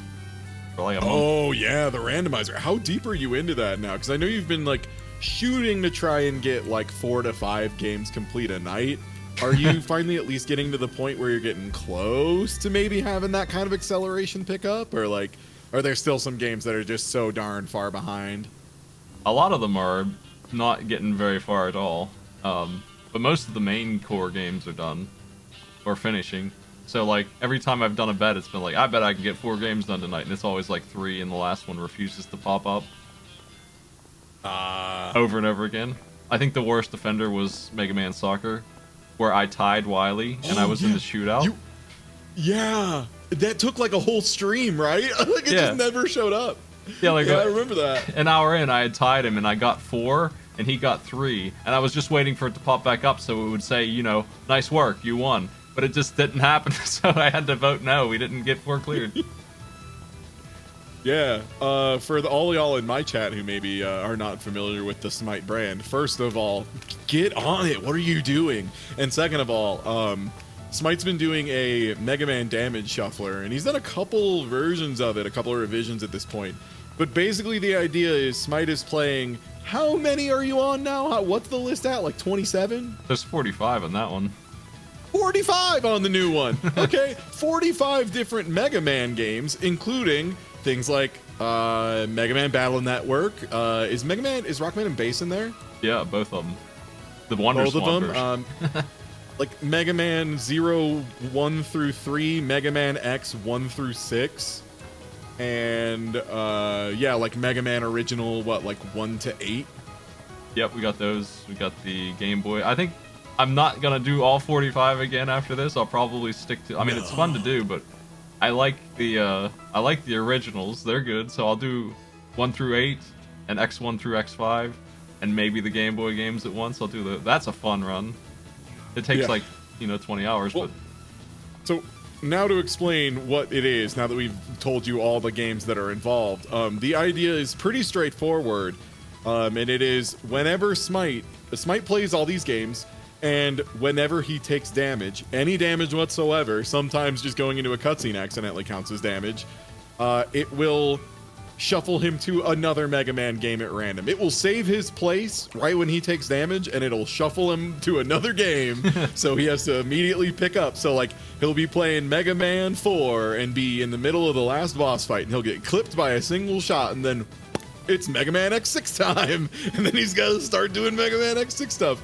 And sometimes the most beautiful moments are when you get these ludicrous failure cascades where, like, you shuffled away in really bad situations in like 4 games in a row, and they all show up, and it's just like smack, smack, smack, smack, and it just like cycles through everything, and Smite's just like trying to keep cool and just being like, darn. It's really hard because, well, first of all, the obvious problem is that Mega Man is the damage boosting game of all games. You take damage, you walk through an enemy, that's what you do. That's like out. X5 in particular, X5 is totally cool with you it like expects you to take damage in some situations for sure, yeah. You're not going to get away with that because you never know how long it's going to be until you get back to that game, and when you get back there, you're not going to move fast enough to react to the damage. You just take damage again. Yeah, because there's not really like a time on the changeover, by the way, chat. It is like literally like you take damage, and then the next frame, it is a different video game and different situation entirely. So like, if the situation you left yourself in requires more than 17 frames to react, or less than 17 frames to react, too bad. Get it, dummy. I'm having a really hard time with some things that I would never struggle with, like Wire Sponge in X2, a game that I speedrun, killed me like twice. He's like the first boss. He's like Chill Penguin. he just gets me in a loop where he keeps on hitting me, and I can't get away in time, and I just get hit again.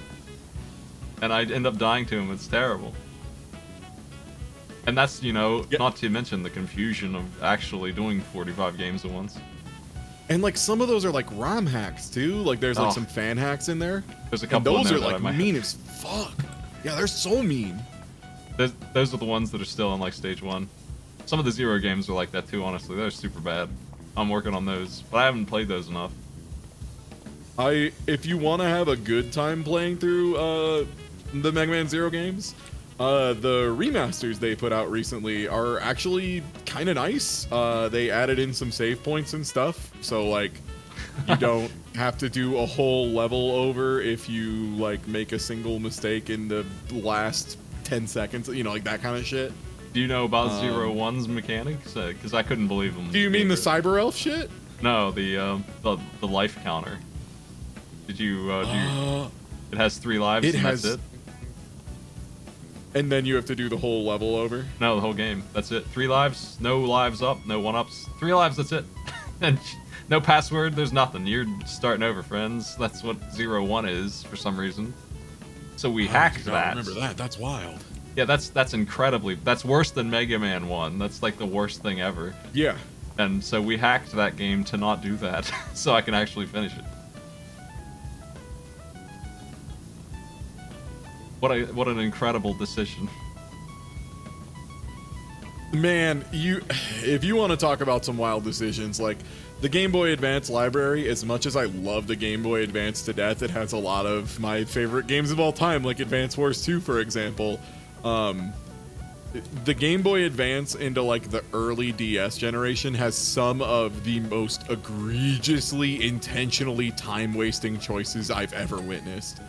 I mean, shit, you played probably one of the worst of all time for that, huh, bud? With Lunar DS Dragon Song. Ugh. That's How many one. different ways did they waste your time in that game? I mean, I already know if you run too much, you start dying. I was watching somebody like play in it just fucking to see Arctic Boy. Yeah. I saw somebody playing it blind with no tips, and I wanted to see when he found out that's what's going on, because that's always going to be funny. He just started yelling, like, he was like, why am I injured? And it took him like another 20 minutes to realize that he's injured because he's using the run button, an RPG staple of not wasting your time, the run button. But the next way they waste your time is all of the good loot comes in boxes that are locked, and the way to unlock them is to kill every single enemy that is on the zone you're in. And if you don't kill them fast enough, it restarts. If you leave the screen without wiping them all out, it restarts. And it's also random. You could need anywhere between 4 and 7 random battles of enemies. Every screen basically has this. And if you don't do that, there's no way you're going to have enough gear to win. Because that's where the good gear is.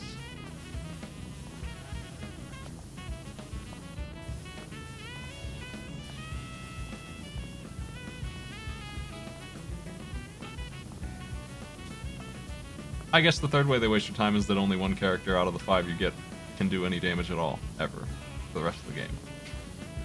Just one. Right. God, I forgot how bad that got.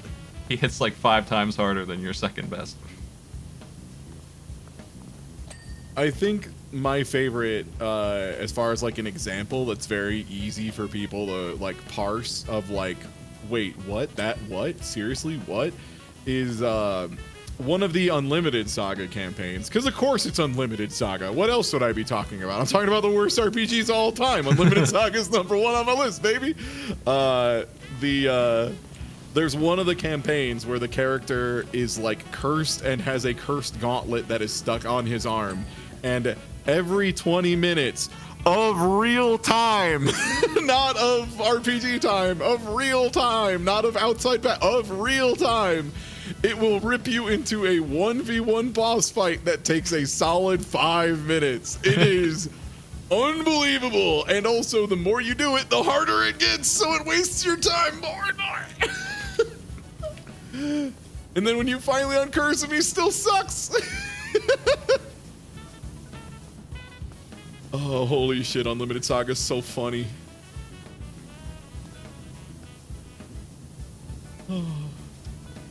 Did you see what happened with Jordan and the Knights of the Round Table game?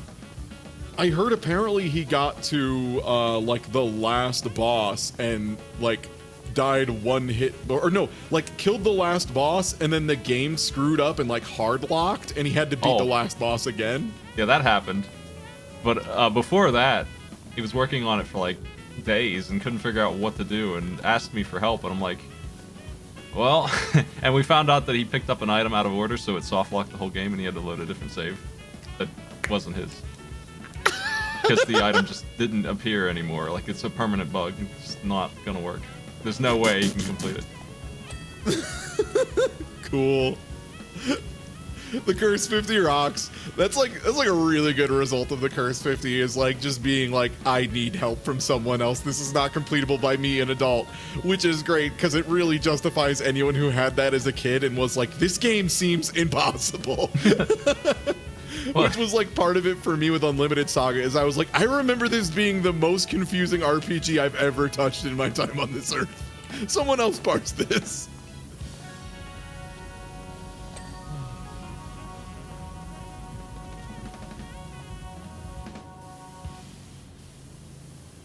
Can't remember, did Ryudo... I'm wondering if Ryudo's finished his up yet or not. I thought he was getting close, but I can't remember. What are they working on? It was some weird little niche PS1, like, RPG adventure game. I cannot remember the name of it at my time. He did? He finished? Okay. Did it get passed on? I know he mentioned me who he was planning on handing it to, and it was... He did, and was it Dubs who picked it up? Okay, tight. Yeah. What game is it? What do you have to deal with, Dubs? Draken? I've heard of that. Draken? I remember the name, but now I'm like... Okay, no, that's a manga.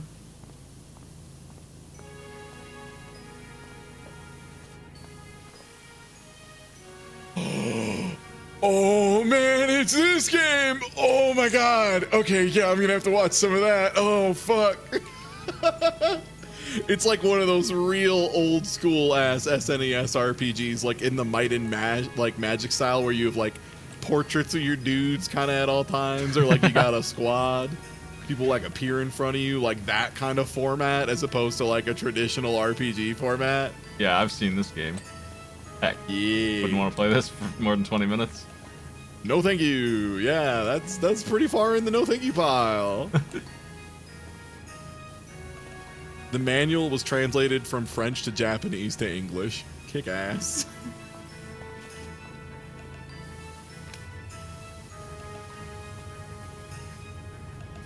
Look at the tops of that wall you're working on for you. Oh, thank you. Across those beams.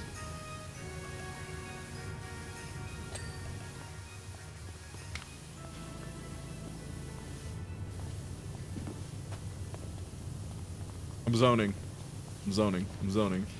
Get out of my space. I'm zoning. Can't rush me down. Get out of here. I'll finish this floor, actually. It's time for you to get that morale boost. Yeah, I'm gonna work on the quarter pipe. This is already, though, holy smokes, two people goes like notably faster than... It's not like half the speed or like half the time of one person. It's like way more than that. Just because like you don't get stuck not hitting a single edge that you don't notice because there's another person and they probably will notice it. Yeah. It's at least 150% faster. Yep. Because that playground was done so fast. That took me like an hour and a half or two. So we did it in 30 minutes. Yeah. I remember being on that for a while. I mean, I have worse equipment for sure. That definitely plays a part. But that was like washing a car fast. Yeah.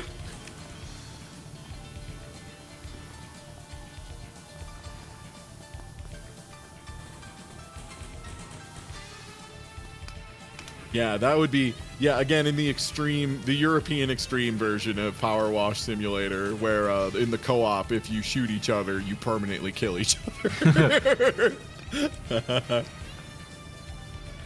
Your gun has durability on it. Go buy a new one every time you do too many washes. No. It's my no.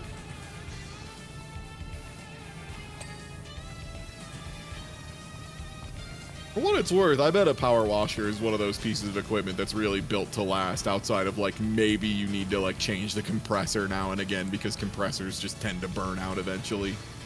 I've never had any trouble with mine. Yeah. It seems like one of those where unless you're like a professional doing it full time, you can probably have one that'll just last your entire life. Yeah. What's really impressive is how well it actually works because it cleans the cement outside our house in a way that I don't even recognize them as dirty until I power wash them. Like, I couldn't scrub them that clean with a toothbrush. I wouldn't be able to get down there and clean it as well as one power washing did.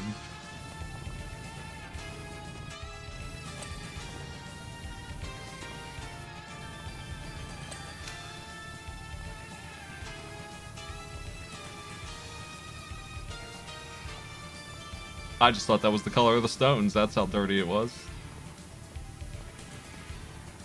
Maybe it was. Maybe I removed the top layer of the stone's life. That top layer.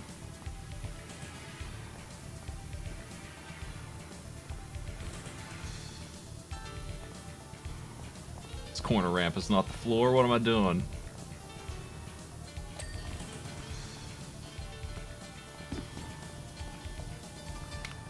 on, upper floor. Come on, upper floor.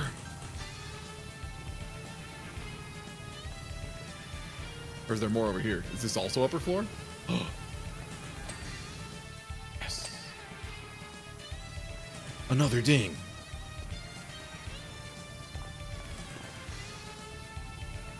This is the best.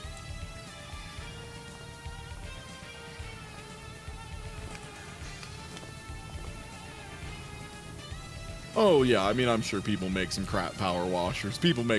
If someone makes a tool, it's gonna be expensive because tools are like inherently expensive to make well, because they require like really good long-lasting materials that will hold their shape and durability and hardness for a very long period of time. So like, you need stuff that's treated a very specific way to get certain, you know, like Brinell hardness properties, for example. And that is very costly, and like accurate machining is very costly, and like using the correct materials is very costly, etc., etc. So like, you know, someone's gonna make the best version, the standout version of the original power washer or whatever, you know, and it's gonna cost, you know, $7,000. So someone's gonna go make a crap version of it that they can sell for, you know, 150 or whatever, right? Yeah. I was at Lowe's looking for a lawnmower because I needed one. A weed whacker is actually what I was buying, and there was a dude who showed up there while I was looking at him. Like, he talked to me for probably 2 hours about what weed whacker preference was, and I was not about to stop listening because he knew what he was doing. But I ain't gonna invest that money in that either. I just thought it was a fun thing to hear about. As soon as he left, I just grabbed the $20 one and went head out. Just glad to know there's you know, there's still lawnmower enthusiasts in the year 2021. They still exist. Much like there will always be at least one guy in the universe too into trains, there will always be one guy too into lawnmowers. That guy needs a $300 weed whacker. I don't know why. I'm sure I don't know what he's whacking. Yeah, I'm sure it's fun to do with that thing, but damn.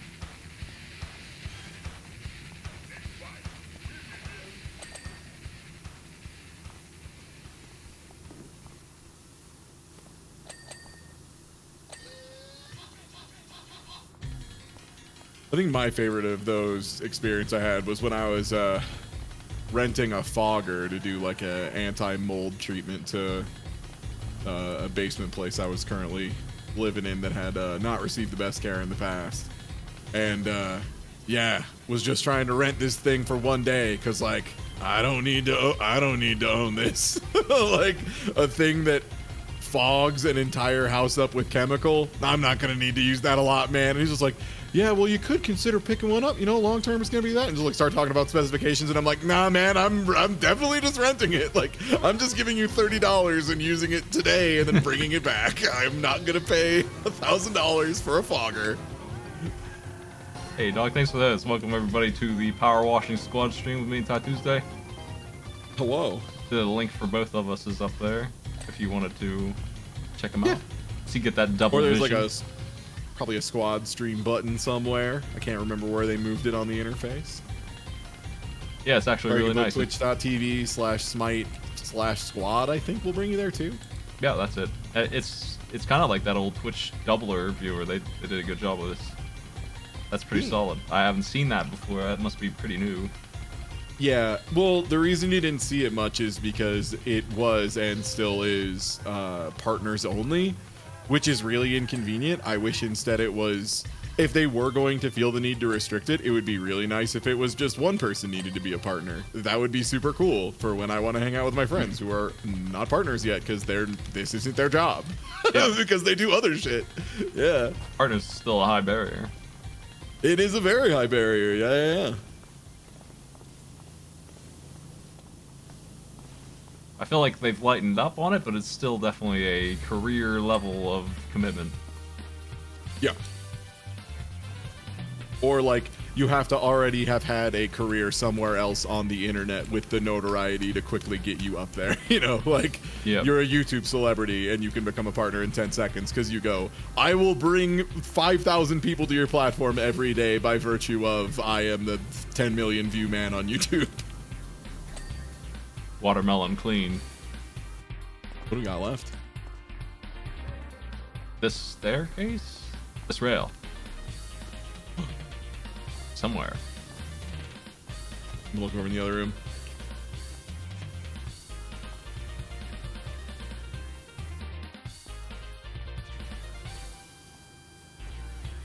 I can't figure out why this rail's still floor. there. Where on the floor?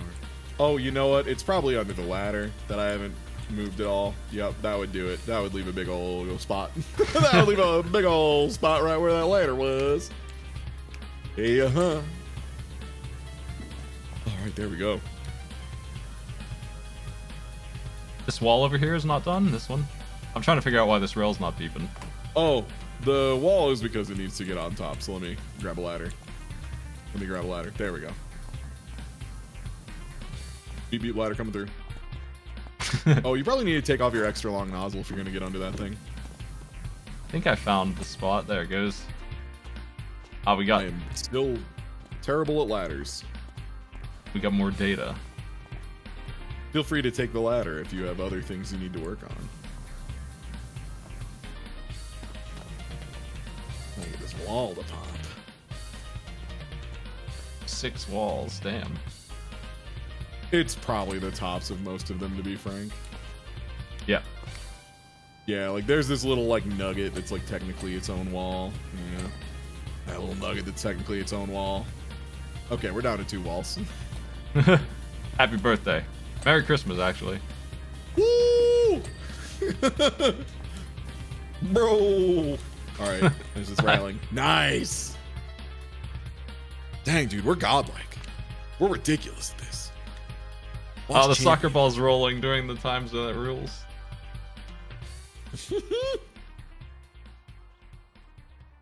The time zone. Time zone. Oh yeah, chat, that is absolutely one of my favorite features of Unlimited Saga is if you put off, like if you get a bunch of like side quests, right? Like let's say you get a bunch of early side quests and you decide, oh, I'll do a couple of these and move on. And you like leave one in the hopper that you just like never do, like a level 5 quest.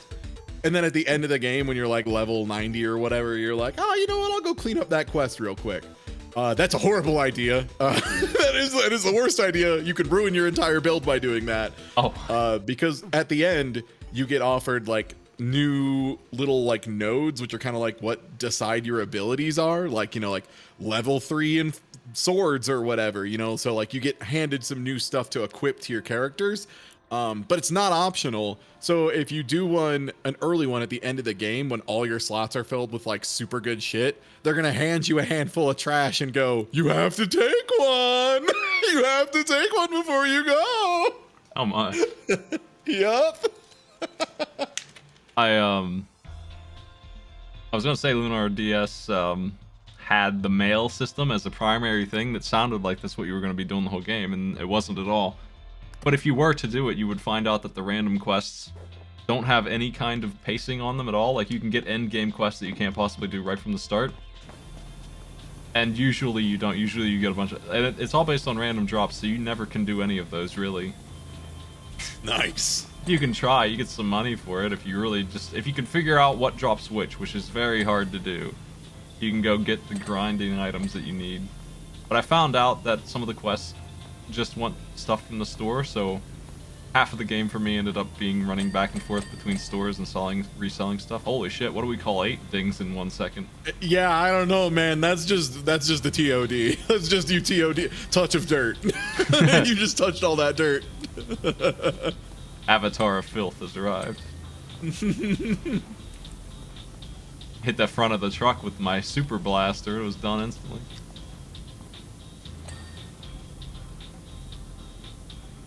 I like SNES graphics better than Genesis. Genesis is kind of weird. Sometimes they do it right. Yeah. Well, I mean, the skill grid thing, the concept of it that's neat is the idea of getting abilities that you can equip after doing a quest, which like a lot of other games do, and they do it much better. They just have like, you get everything and you get to keep it, and then you can swap it out in or out of your slots however you like. And the problem is Unlimited Saga took a huge step backwards and was like, what if instead of it being a cool thing with slots that you could like mess around and toy with, it was repeatedly permanently locked and you could fuck yourself over real bad. It was just another layer of them like deciding to go with the worst parts of tabletop RPGs. Like if you play like extremely by the book, a lot of old like Dungeons and Dragon games and stuff like that are like super inflexible about making any changes to your build. Like as soon as your character is away, that's how they are forever. Tough shit. And like it took a lot of the worst lessons possible from that genre. How many does it take to get a Mamma Mia? That's only if the dirt attacks you and you you blow through it with a reversal on your wake up, which they haven't added yet. Maybe one day they'll add a Shoryuken to this game, just like Mega Man X2. Yeah, it's okay. also in the. There's a really cool. I can't wait to add it to Arcade Pit. A really cool fighter game that is a Mega Man arcade kind of fighter where you're just fighting bosses. And there's like a Game Boy or something port of it. It's really cool. Is it the Mega Man versus Capcom one, or is it something else? No, it's actually just a arcade game. It's not a fighter game, but it feels like one. Sorta. Because there was like a fan project that kind of was in like that kind of concept that ended up getting picked up, but it sounds like that's not what I'm talking about. I think it's single player. Is it Mega Man the Power Battle? Yeah. Oh, okay. Yeah, that game's cool. So there's like I think it's official, like a port. I don't even know what console it's on. One of the weird ones. But it's really good actually. It's one of the games in my shuffler. And probably on like Neo Geo Pocket or some shit. Yeah, they managed to get the uppercut in there too. So I uppercutted the Yellow Devil and killed him. In case you were wondering, does Shoryukening someone feel as good in fighting games as it does in Mega Man? I can say wholeheartedly, yeah, man. Yeah, it never gets old. In X2, it's like it does like 40 damage a frame. It's so good. Oh yeah, it just instant kills most bosses if you like get the hit right. Yeah. Yeah, it's because it only does. I think it does like 16 damage a frame actually, and that's why it doesn't instant kill them if you just clip them. But you do need to get them with the bulk of it, which makes it feel better when you do. Wait, so you're telling me you have to do a dragon punch and you have to like get it inside of the enemy's hitbox in a specific way to make it do more damage and like work better? Yeah. It's good to know that there's clean hits in Mega Man X2 as well as in Guilty Gear, because Soul literally has that exact mechanic where his heavy volcanic viper, if you just clip somebody with it, it like does okay damage and it knocks them away in a way that's like not super useful for Soul. But if you like get deep enough with it and like really fuck up their stomach with it, you know, like you really get in there and just launch them, it does like 4 times more damage and gives you a way better knockdown, so you get to just be on top of them and ruin their day. It rocks. It's called Clean Hit. It's an awesome mechanic. I'm so glad to hear that it's in Mega Man. That's yeah, it awesome. feels good. I mean, it's a nightmare for a speedrunner because if you miss like that, you're probably gonna get hit, which means you're not doing another punch until you heal somehow. Right, because you have to be at full health to use those. I forget about that. Yeah, so if you don't kill the enemy in your punch, he's probably gonna hit you because, you know, contact damage in Mega Man is what it is. Very high, yeah, very high, very meaningful. This ladder is not done, and I'm not sure. Oh, I was spraying up. There was still a lot to clean. It just dinged pretty early. Oh, the steps are up top. Okay, there we go. Nice. Any percent. That was super fast. This thing was this thing even dirty? Right?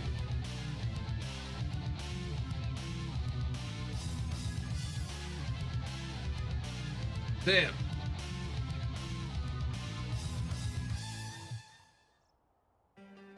TMNT Tournament Fighters. Watching that game is so funny because like there are characters that seem like they would not be good at all that are so unbelievably screwy at competitive level. And then especially if you go watch, speaking of again, events that Smite does that are good that you should go watch and why you should go follow them at twitch.tv/Smite. During AI Arena, whenever you put that game up, the Teenage Mutant Ninja Turtles fighter, it is so funny because it's like they have no idea what they're doing. It's awesome. Yeah. They're so bad. They're so bad.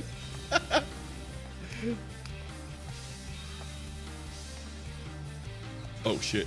Is it time to blow up a house? Yeah, I haven't done this level in a long time. Urban Rain is still my favorite out of everything I've found. I found a lot of stuff though. Urban Rain is so funny, man. It's like so shit. It's awesome. I tried to play it once, and there's so many buttons, and you can do all kinds of stuff. Like, you can jump off of any wall, and theoretically, you could bounce off the heads of all your enemies while you do it. If you were that good. I'm not. But the hitboxes are a mess. The moves wildly swing you all over the place. Enemies just kind of do shit arbitrarily. You can get grabbed by 2 people at the same time and just die. Yeah, that's my favorite feature to turn on. That's cool as hell. That's my favorite mechanic. Yeah, if you like somehow get positioning that 2 people can grab 1 person, they just die. Like, it's just an instant TOD, no questions asked. On the spot, you're out of the video game. It's fucking hilarious. The AI is really good at setting it up too. It's pretty frequent. It's not some uncommon thing. Yeah.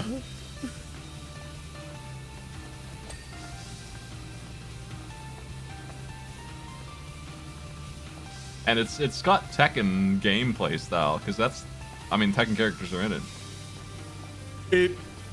It doesn't play like Tekken, but that's because Tekken is like the most 2D of 3D fighters in a weird way. Like, it's a game that's largely just left to right, and then like you occasionally sidestep, you occasionally have movement like that, but most of your movement is still forward or back relative to your opponent, as opposed to like Soul Calibur, where Soul Calibur is like you just fucking run around. You just do whatever, you move however you please in Soul Calibur.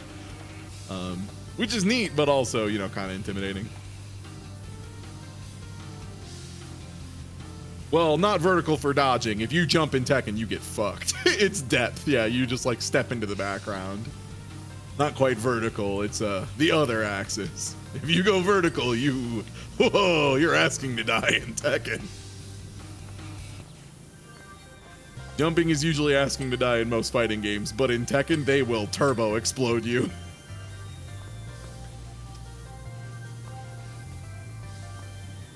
Yeah, Soul Calibur is very, very deliberately designed to like move around like that. And yeah, like more moves on average will like sweep left to right in a way that if someone tries to sidestep, they'll get caught. It's interesting, you know, like Soul Calibur, Tekken, and, you know, something like Street Fighter are all really close and inextricably linked, but like the design you have to change to allow that level of, you know, movement or restriction thereof is that's pretty fascinating. Also, we are blowing this house up. Yeah, I'm getting the feeling that we're gonna have to come up with some restrictions for the tournament thing. The equipment, I think, with 3 players needs to be pretty low. Or we just give them really hard maps, you know, ones that'll still take 20 minutes. Like the firehouse probably is like the minimum. And also, like, if we give them a map that's too big, you can always just have a time limit, right? Yeah, we have a percentage. Just whoever has more percent at the end. Yeah. Gonna timer scam somebody in a power wash simulator tournament. I'm just using the big spray nozzle with the extender and hitting the whole roof from down here. I'm just like, it's clean. It's up there. It's finished. Yeah, I forgot to put on the extra long extension, and now I'm putting it on, and I am just, yeah, this wall's cooked. This wall didn't stand a chance. This dirt is dead.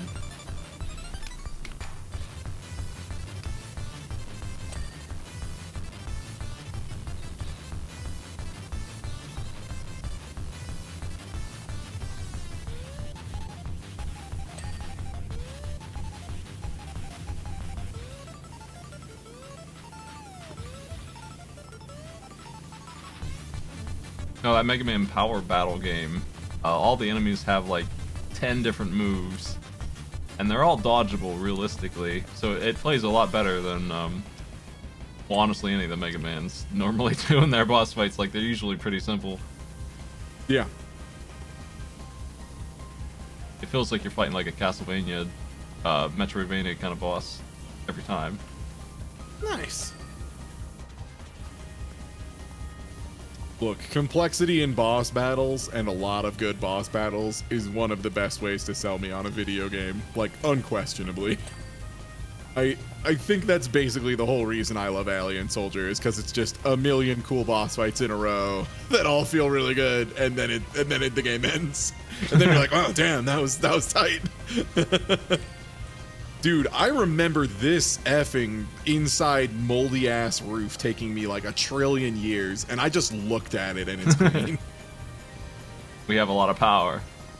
We do. Oh yeah, I beat Mega Man Legends first. That was a really easy one just because I probably got shuffled like 20 times. It took like 5 hours, but yeah, if you don't take damage, it's all there. Yeah. I don't really need to 100% it or anything. There's a lot of sub content that extends that game. You don't really need to do. Yeah, like finding like the rare goodie parts and all that stuff. Yeah, for sub weapons I ain't even gonna equip.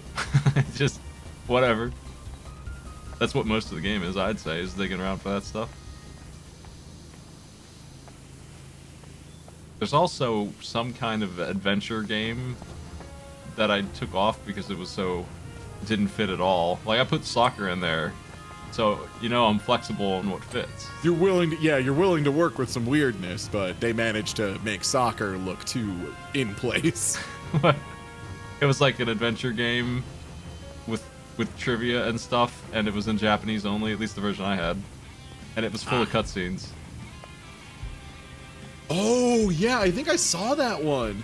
Yeah, those cutscene games are so bizarre. There are like a bunch of those that exist that like never came over to the States, and they are the weird. Like most of them kind of have like the more, what do you call it, Dragon's Lair kind of stuff, where it's just like you have to do an input real fast or else a cutscene of you eating shit plays. But yeah, occasionally you get ones where they're like, what if it was trivia about Japan's prefectures? And it's like, good. I love this. Thanks. Yeah, I know that. Have you seen Mega Man Legends 2 at all? Yeah, I actually played that game growing up. Do you remember the quiz? Did you do that? No, I don't remember the quiz. Pretty much the best item in the game comes from a 100-question quiz, and it's literally 100 questions. You can't miss a single one. The trivia is, it's like what's 2 plus 2, and also what's the capital of Afghanistan. You never know what you're gonna get. Like it's just wildly all over the place in difficulty and in content, and you must get every single one of them correct if you want this part for like the laser beam arm attachment. Yup. I can't wait Honestly, to do that game. The main thing I remember about Mega Man Legends 2, and I remember this from, again, when it first came out, so I might be a little fuzzy on this, is when you would do quote-unquote evil things, it would start to make your armor darker, much like Fable would later go on to do. And there was also a thing where you could like kick a can around, and if you landed it in the right spot, it would like, the game would like give you $20 or whatever, you know, like what, it would give you some currency. So I spent like an hour or two as a kid just kicking cans into trash cans for money, and then it turns out kicking the can at all is considered an evil action. So my Mega Man was just like, his armor was like black as night, and everyone was just like, this guy's terrifying, and all I was doing was like kicking a can all day. There's a mission where you can stop a bank robbery. Oh, is kicking can? That's Legends 1? I thought that was 2. Oh man. I definitely kicked the can a couple times. There's a bank robbery mission in Did Legends it make 1. you evil though? Yeah, oh, sure both does. games do have the dark light thing? Dang. There's a porn magazine you can read that also makes you evil in Legends 1. And there's a bank robbery that happens, and you can just take the money and leave instead of giving it to the police. And then you instantly turn full black. And then you use it to invest into the town. Yeah, you actually do the right thing by taking money from cops and instead putting it into like public reconstruction works. Yeah. Oh, the cops are wrong in the first place because it wasn't even a robbery. Yeah, that should make you super good, actually. Taking from cops is good. We should steal from cops more, just in general, but also in video games. Oh, Legends 2 does have the can in the first city? Okay, sick. Yeah, I was going to say, I thought that was I was so sure that was Legends 2. But it sounds like that's just in both. Okay. Can't cut that feature. That's too good. You get a can for money. I can't remember, did both of them come out for N64, or was it only 2 that got a port to 64? Legends 1 is definitely on 64. Okay. I think it's just called Mega Man 64.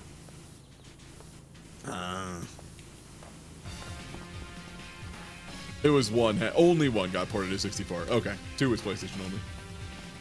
Yeah, what a bizarre series that they will never touch again. Yeah. They kind of left it cliffhangered. Yeah, extremely.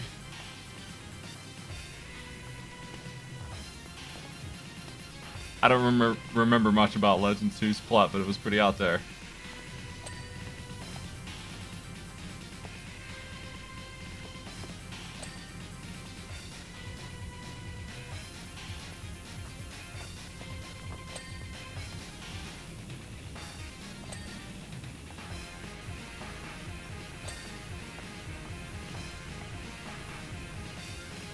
Wooden trim.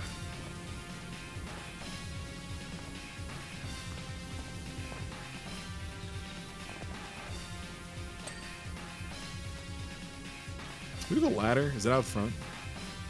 It is. Yes. Hello. I see them ladder Going spots. I'm trying to go up, Captain. Challenge mode.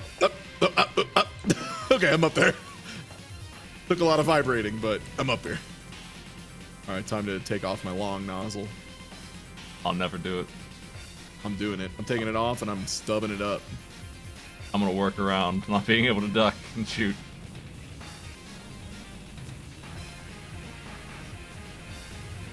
Yeah, I can probably get away with green here. Nice.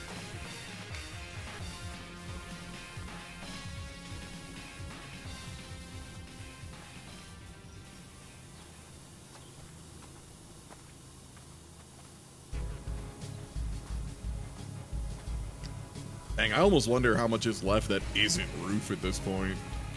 Probably not a lot. I think the gutters need done. And then Yeah, I probably can see like they do. front of house. I'm gonna work on that weird stuff. Look it out. I'm gonna work on the chimney a little bit.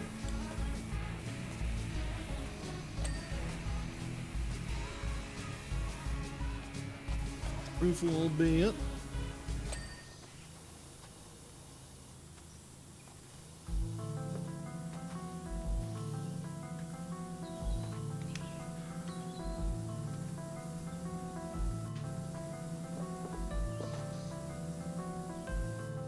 What do you think is the best plot point in any Mega Man game? What do you think is the funniest plot point? It's probably one of the X games. I mean, Mega Man 1 is Mega Man's originals thing is Wily over and over again, which gets a little boring. But it's kind of funny when he pulls the Who's Mr. X? Oh, it's Wily again. They just keep doing that. But I think X gets a little out there with the rebellion and stuff. And I'm popping in here to say that I think it is definitively that fucking Dynamo of all people is responsible for the death of like 99% of humanity. I was gonna say, That yeah, shit the fact, whips. the two for me are one that I think is a little cheating because it's from Mega Man Battle Network, which is like an RPG, so it has 20 times as much writing as anything else. And that's when Lan realizes he needs to take out this guy who's part of a evil terrorist organization who's holding him captive. And they finally hand him back his little portable unit that gives him, access to Mega Man again. And then you have to figure out how's he gonna hack in, Smite? How's he gonna hack in and save the day? How's he gonna stop this guy with clever hacking? And then he says, "Go, Mega Man!" and throws the Game Boy at his head and knocks him unconscious. That one's pretty good. Of just like, I have a plan, and then just chucks a Game Boy at him really hard. Oh, it's good. And then yeah, the other one is that Dynamo, one of the like goofiest and in general like easiest bosses and just like a real fucking chump in general, is the reason that like 95% of humanity is dead. It was just him. Like he just felt like doing it one day, I guess. It was just that motherfucker right there who also gets away with it because he never actually dies. He just always leaves. Yeah. Yeah. I can hear his Dynamo's voice. never really punished for his behavior.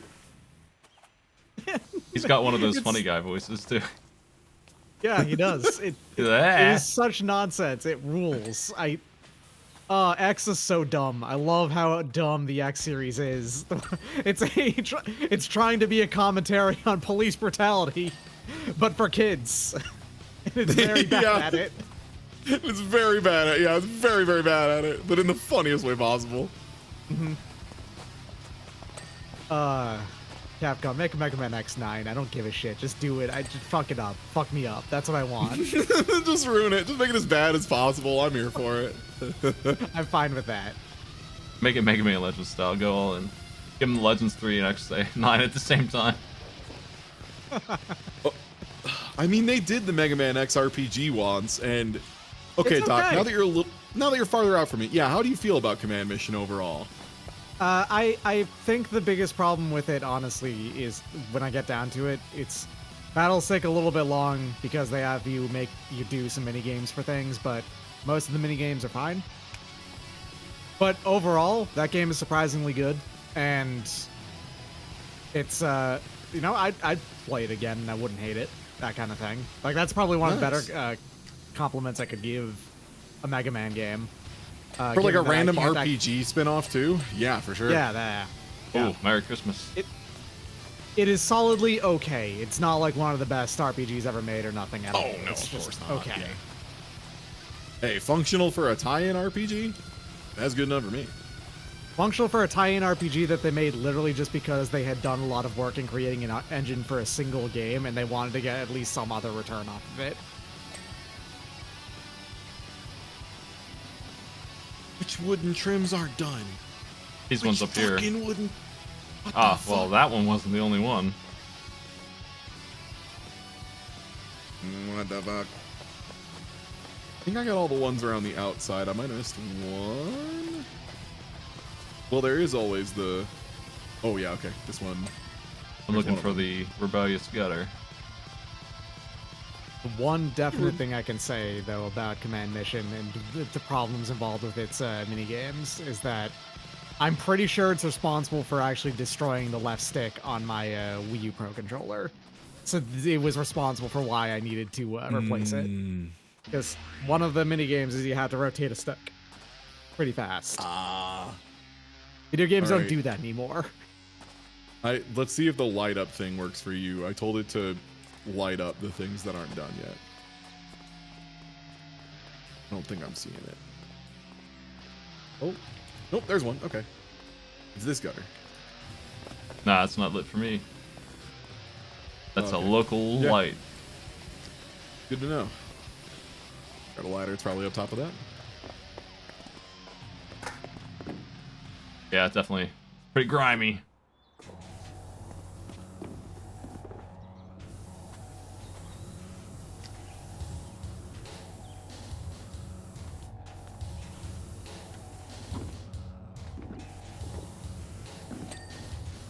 All right, nice. All right, now for the wooden trims, which, I can't even find those. yeah, I'm trying to make them blink. Putting on blink mode. The wood trims are like the little white parts running around the little white bars running Oh. around the outside. Like, I thought it was window over trims. here. I misread that. No, it's the wood trims. It's these little bar pieces. Which ones is it? There's so many. Nope. I don't think it's on the bottom. Yeah, I think there might be like a weird one up top that we didn't.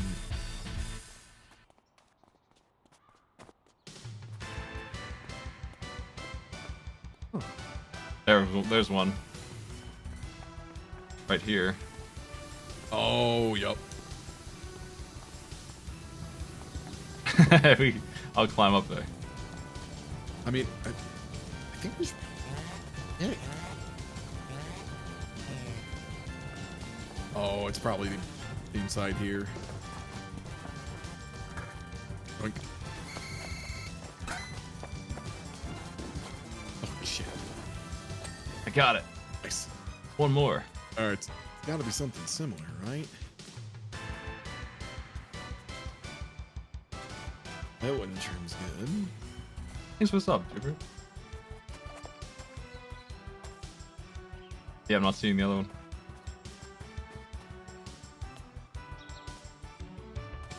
I'm gonna do the lighting up. See if that helps. Okay. Have my own. Looking for one piece of dirt on one board somewhere. This game could use dirt radar as a purchasable thing. A dirt compass.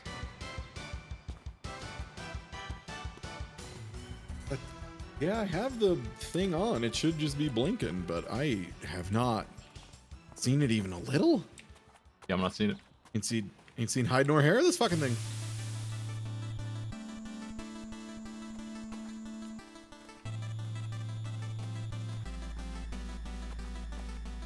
Oh, here it is. It's this one.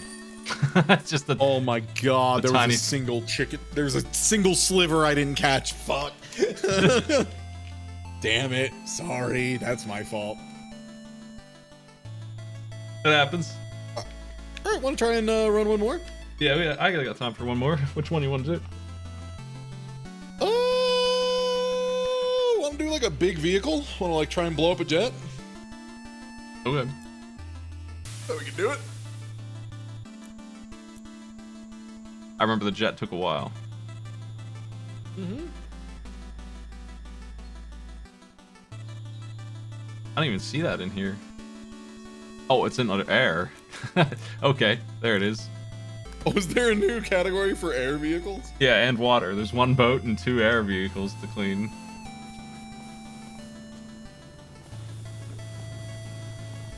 Yeah, I feel like this should be slightly higher tier dirt, so it shouldn't be blown off quite as fast. Yeah, this. I mean, we still have a new level up on it, I think. Yeah. But Yeah, this was released before the Pro, absolutely. I didn't even look at the stats on that. Wait, does it actually have numbers? Like for stats? It has a bar. It gives me Beyblade feels. It's just Oh, stubborn, nice. 5 points out of 10. Ingrained, 3 out of 10. Oily, like this is the first one that's actually good against oily things. The rest of them are all 1 out of 10. Now we're 3. Ooh, nice. I mean, it makes sense, you know. Grease and oils are pretty hard to remove with water.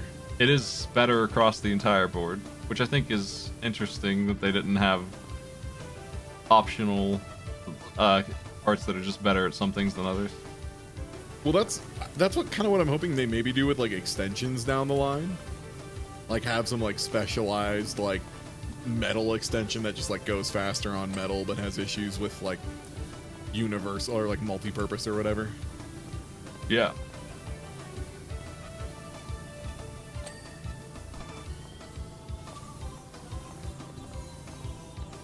Right, I forgot this is the one with the laser on it.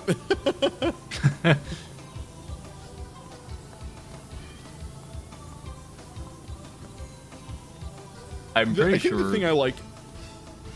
Evil Scientist lets us use this bay after we're done here. He's just like, yeah, you can chill here if you would like. Nice. I like that this game keeps its sense of humor very kind of like light and airy, and it's like always a little bit of a background goof as opposed to being the forefront of the thing. I think they do a really good job of that. You don't think about the story a lot, but when you do, you're kind of like, that's wild. Yeah, it's like, yeah, this is fun. I like that. It took me a minute to realize that planes aren't supposed to have lasers, and that's a gun.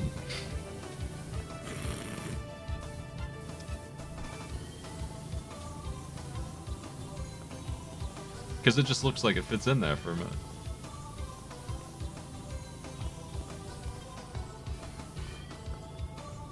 Very natural looking laser. Yeah, very plane-like. Smite, have you seen a plane outside of the video game Sonic?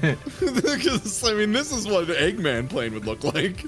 If you need to land in a forest, you can just shoot the trees down real quick. That's what it's for. Damn, actually, that's really smart. Yeah, you can just land wherever.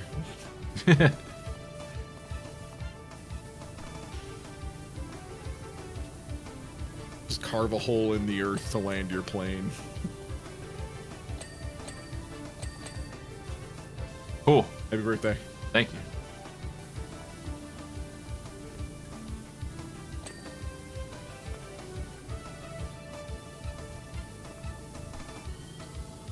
Oh man, yeah, we are deleting this plane.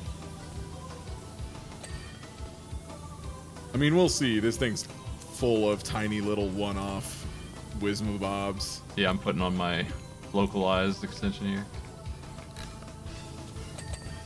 to get under the wheels, because that's where the big stuff is. The underside takes a while, and then there's a lot of intricacies in the window areas. Trying to get the shaft off for the most part, and then like maybe precision clean little bits of the underside of the wing. Merry Christmas. So, oh, super double jackpot! Ding ding ding ding ding. I was playing Monster Party at one of the Pittsburgh pinball machine places recently. It rules. Oh, nice. I love that. I love Dracula saying triple super jackpot, which sounds like something that is made up, but it's in there. And also, the line read sounds like Patton Oswalt. It sounds like Patton Oswalt doing Dracula, yelling excitedly, double super jackpot. It rocks.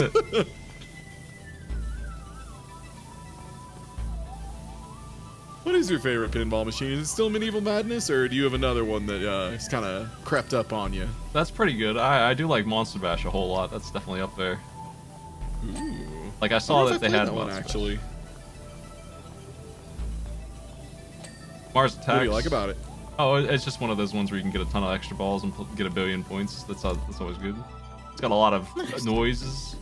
It's got the sea monster saying, "Go away, Drac. I'm chilling with Muck," and I don't know what that means, but it's really funny.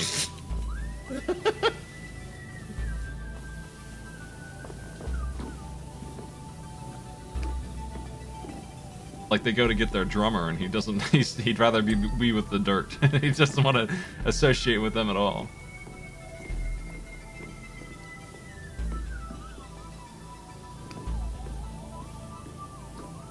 Got Black Knight 3000. I hope it's better than Black Knight 2000.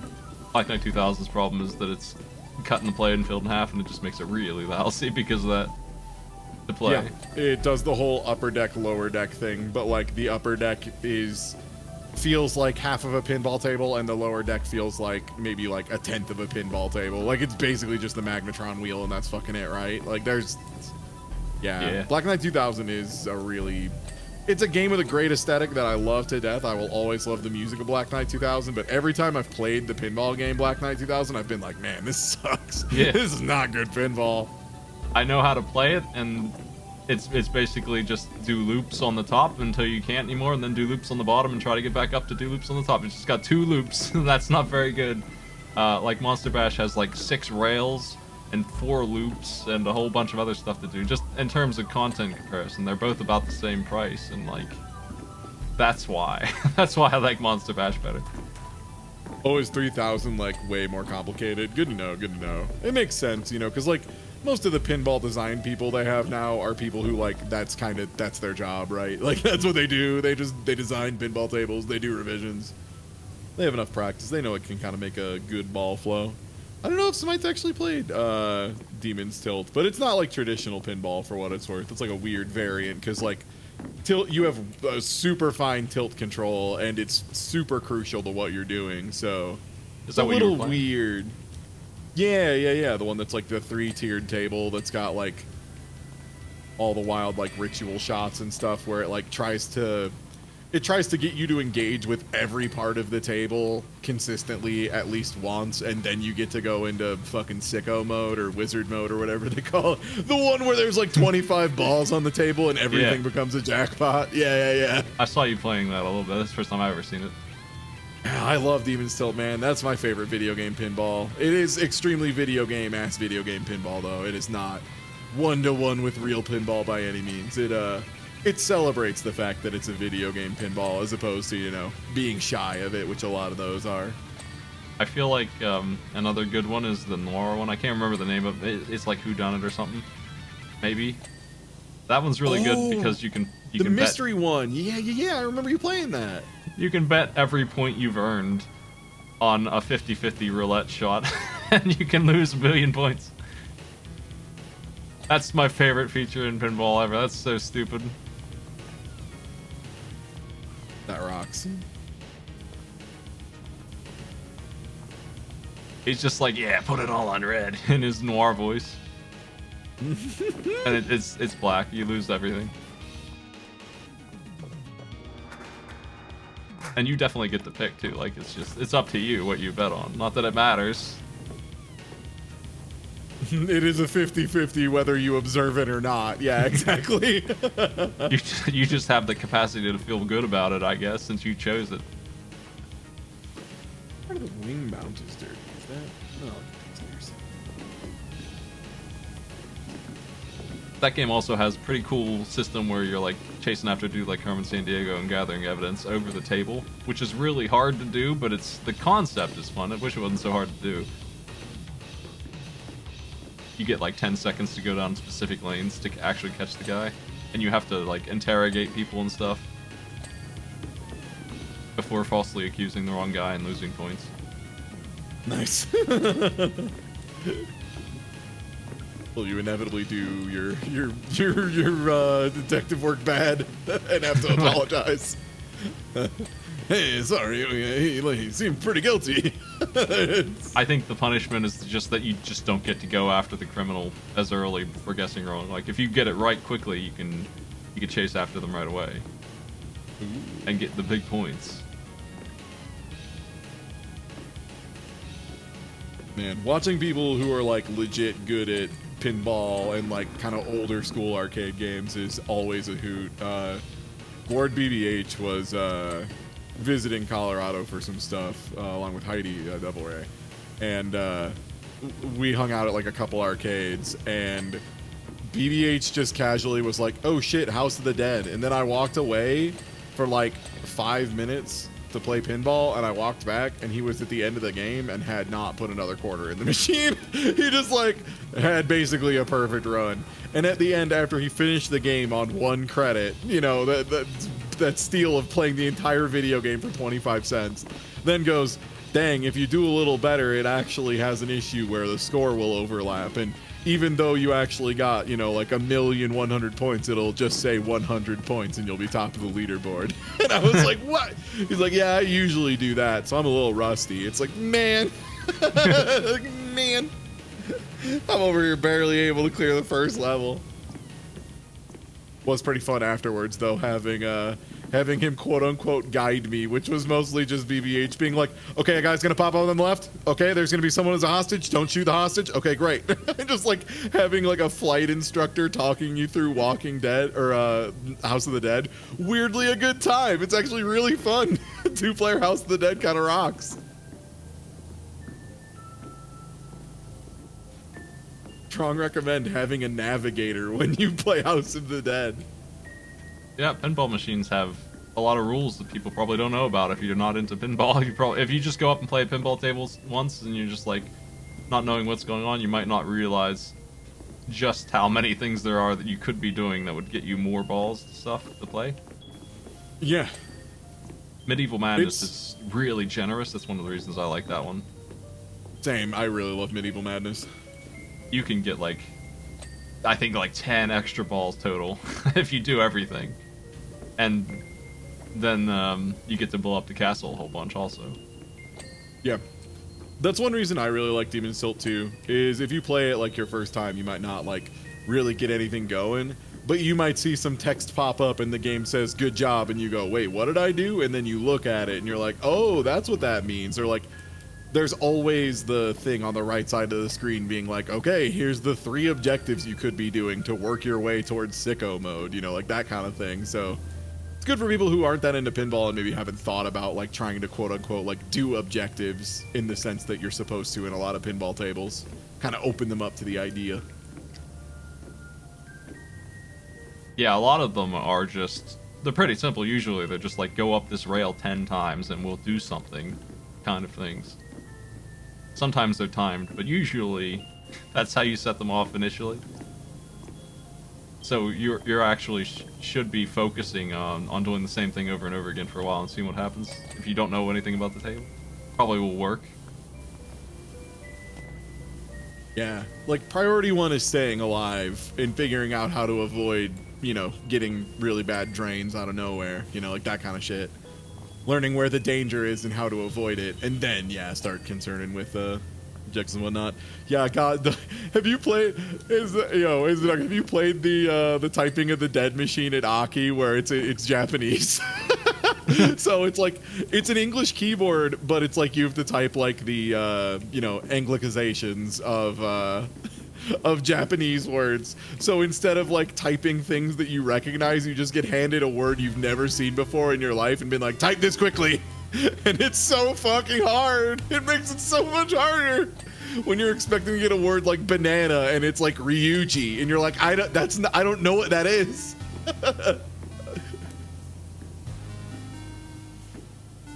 It's so fun.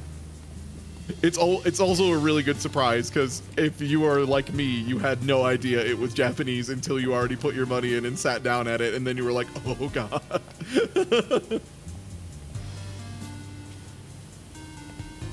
Anti-gravity Oh, God, boosters. nice. Oh, are they not clean yet? I cleaned them.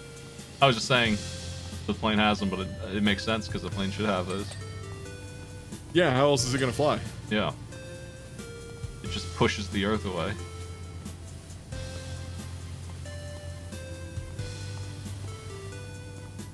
Huh. Oh, okay. It's a lot of little chicken nuggets on top of the wing over here that aren't done. The other wing also needs some nuggets cleaned. I'm looking for them. Yeah, I'm gonna hop on top the other side real quick. You can come grab a ladder if you need it for the other side. Oh, I got the vortex generator? That's a cool thing to generate. Well, I thought it was some stuff on top of the wing, but maybe it's not. Huh. Looking at like a little dirt flash. I'm not sure. Dirt, am I not seeing? Ah, hello, you nasty little shit. I knew you'd be back here. There it is. It's that outside between the edge of the wall and the wing. You big stinker. Outrageous. Turbojet engine here. Okay, missing 2 antenna apparently. Oh, those tiny things. Yeah, they're. Well, are these the antenna or are these the static wicks? Okay. Oh, you got one of the antenna. The other one up there? I don't know how I got out. I was spraying the fuselage. Fuselage. The fuselage? Yeah. We Maybe the needed antenna or little dudes up here. We needed to just go for a walk along the fuselage wiring to get a bunch of dings. Yeah, that makes sense. Okay, we're missing 1 antenna, both elevators, which I'm gonna look really stupid. Okay, no, those are the flaps. Where? Gotta be on the back. Never remember. I know what the ailerons are. I'll give you a boost. Step. I'm up. Thank you. Thank you, Captain. These are the vertical stabilizer. Wouldn't it be? Yeah, the elevator's back here, right? Ah, okay. What part are we missing of this? Okay, so 2 of the things we're missing are these little tail pieces on the very back. But I can't see anything from here. Can you maybe see a little bit of dirt on the back side of them? Like these guys up here? Okay, there's one. Nice. All right. Now what? More fuselage wiring. You said you got the top one, right? Yeah, I went for a walk on the upper side. This hydraulic pipe done. Okay, one of these wing wirings isn't complete. Yeah, I would say just double check all the wiring. Start. How is... There we go.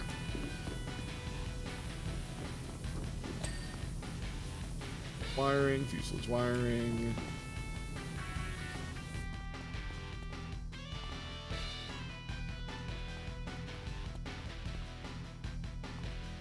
Yeah, missing 2 more pieces of wiring, 1 piece of laser wiring, so that should be easy enough. I got that. 1 tail scoop.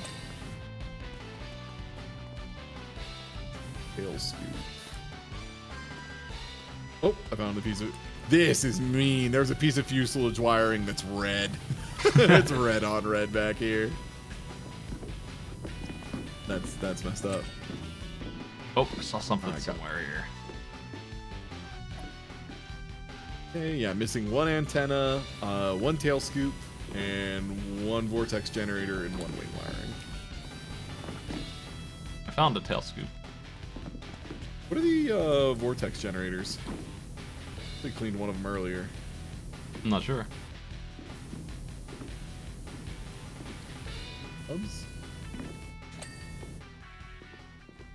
Oh, nice, you got the scoop. Right, I'm gonna go check the other wing. Probably the wiring either on top or underneath of it. Let's see. It's not on under, so probably on top. Yep.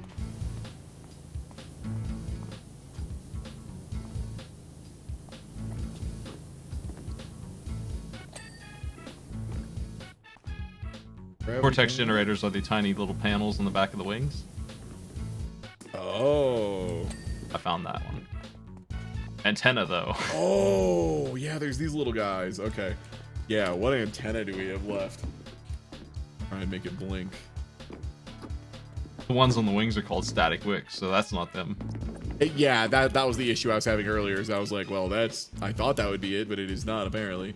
Yeah, that's the sensor. Okay, the antenna are these guys. So look for another one of those. There is one. These are vertical stabilizers, so not those. So it should be a vertical one.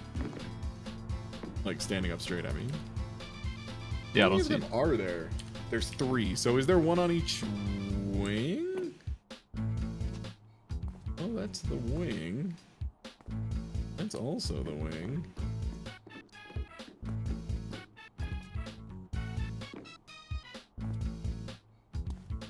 Wormstative.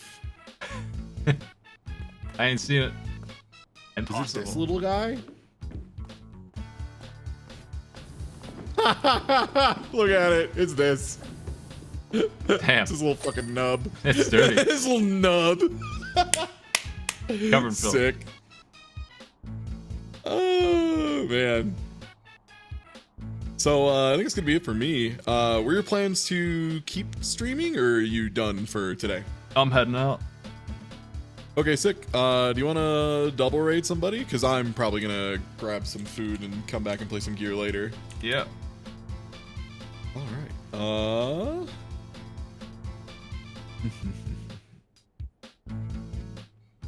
Let's see if anyone on pit crew is rolling at the moment. Off is going.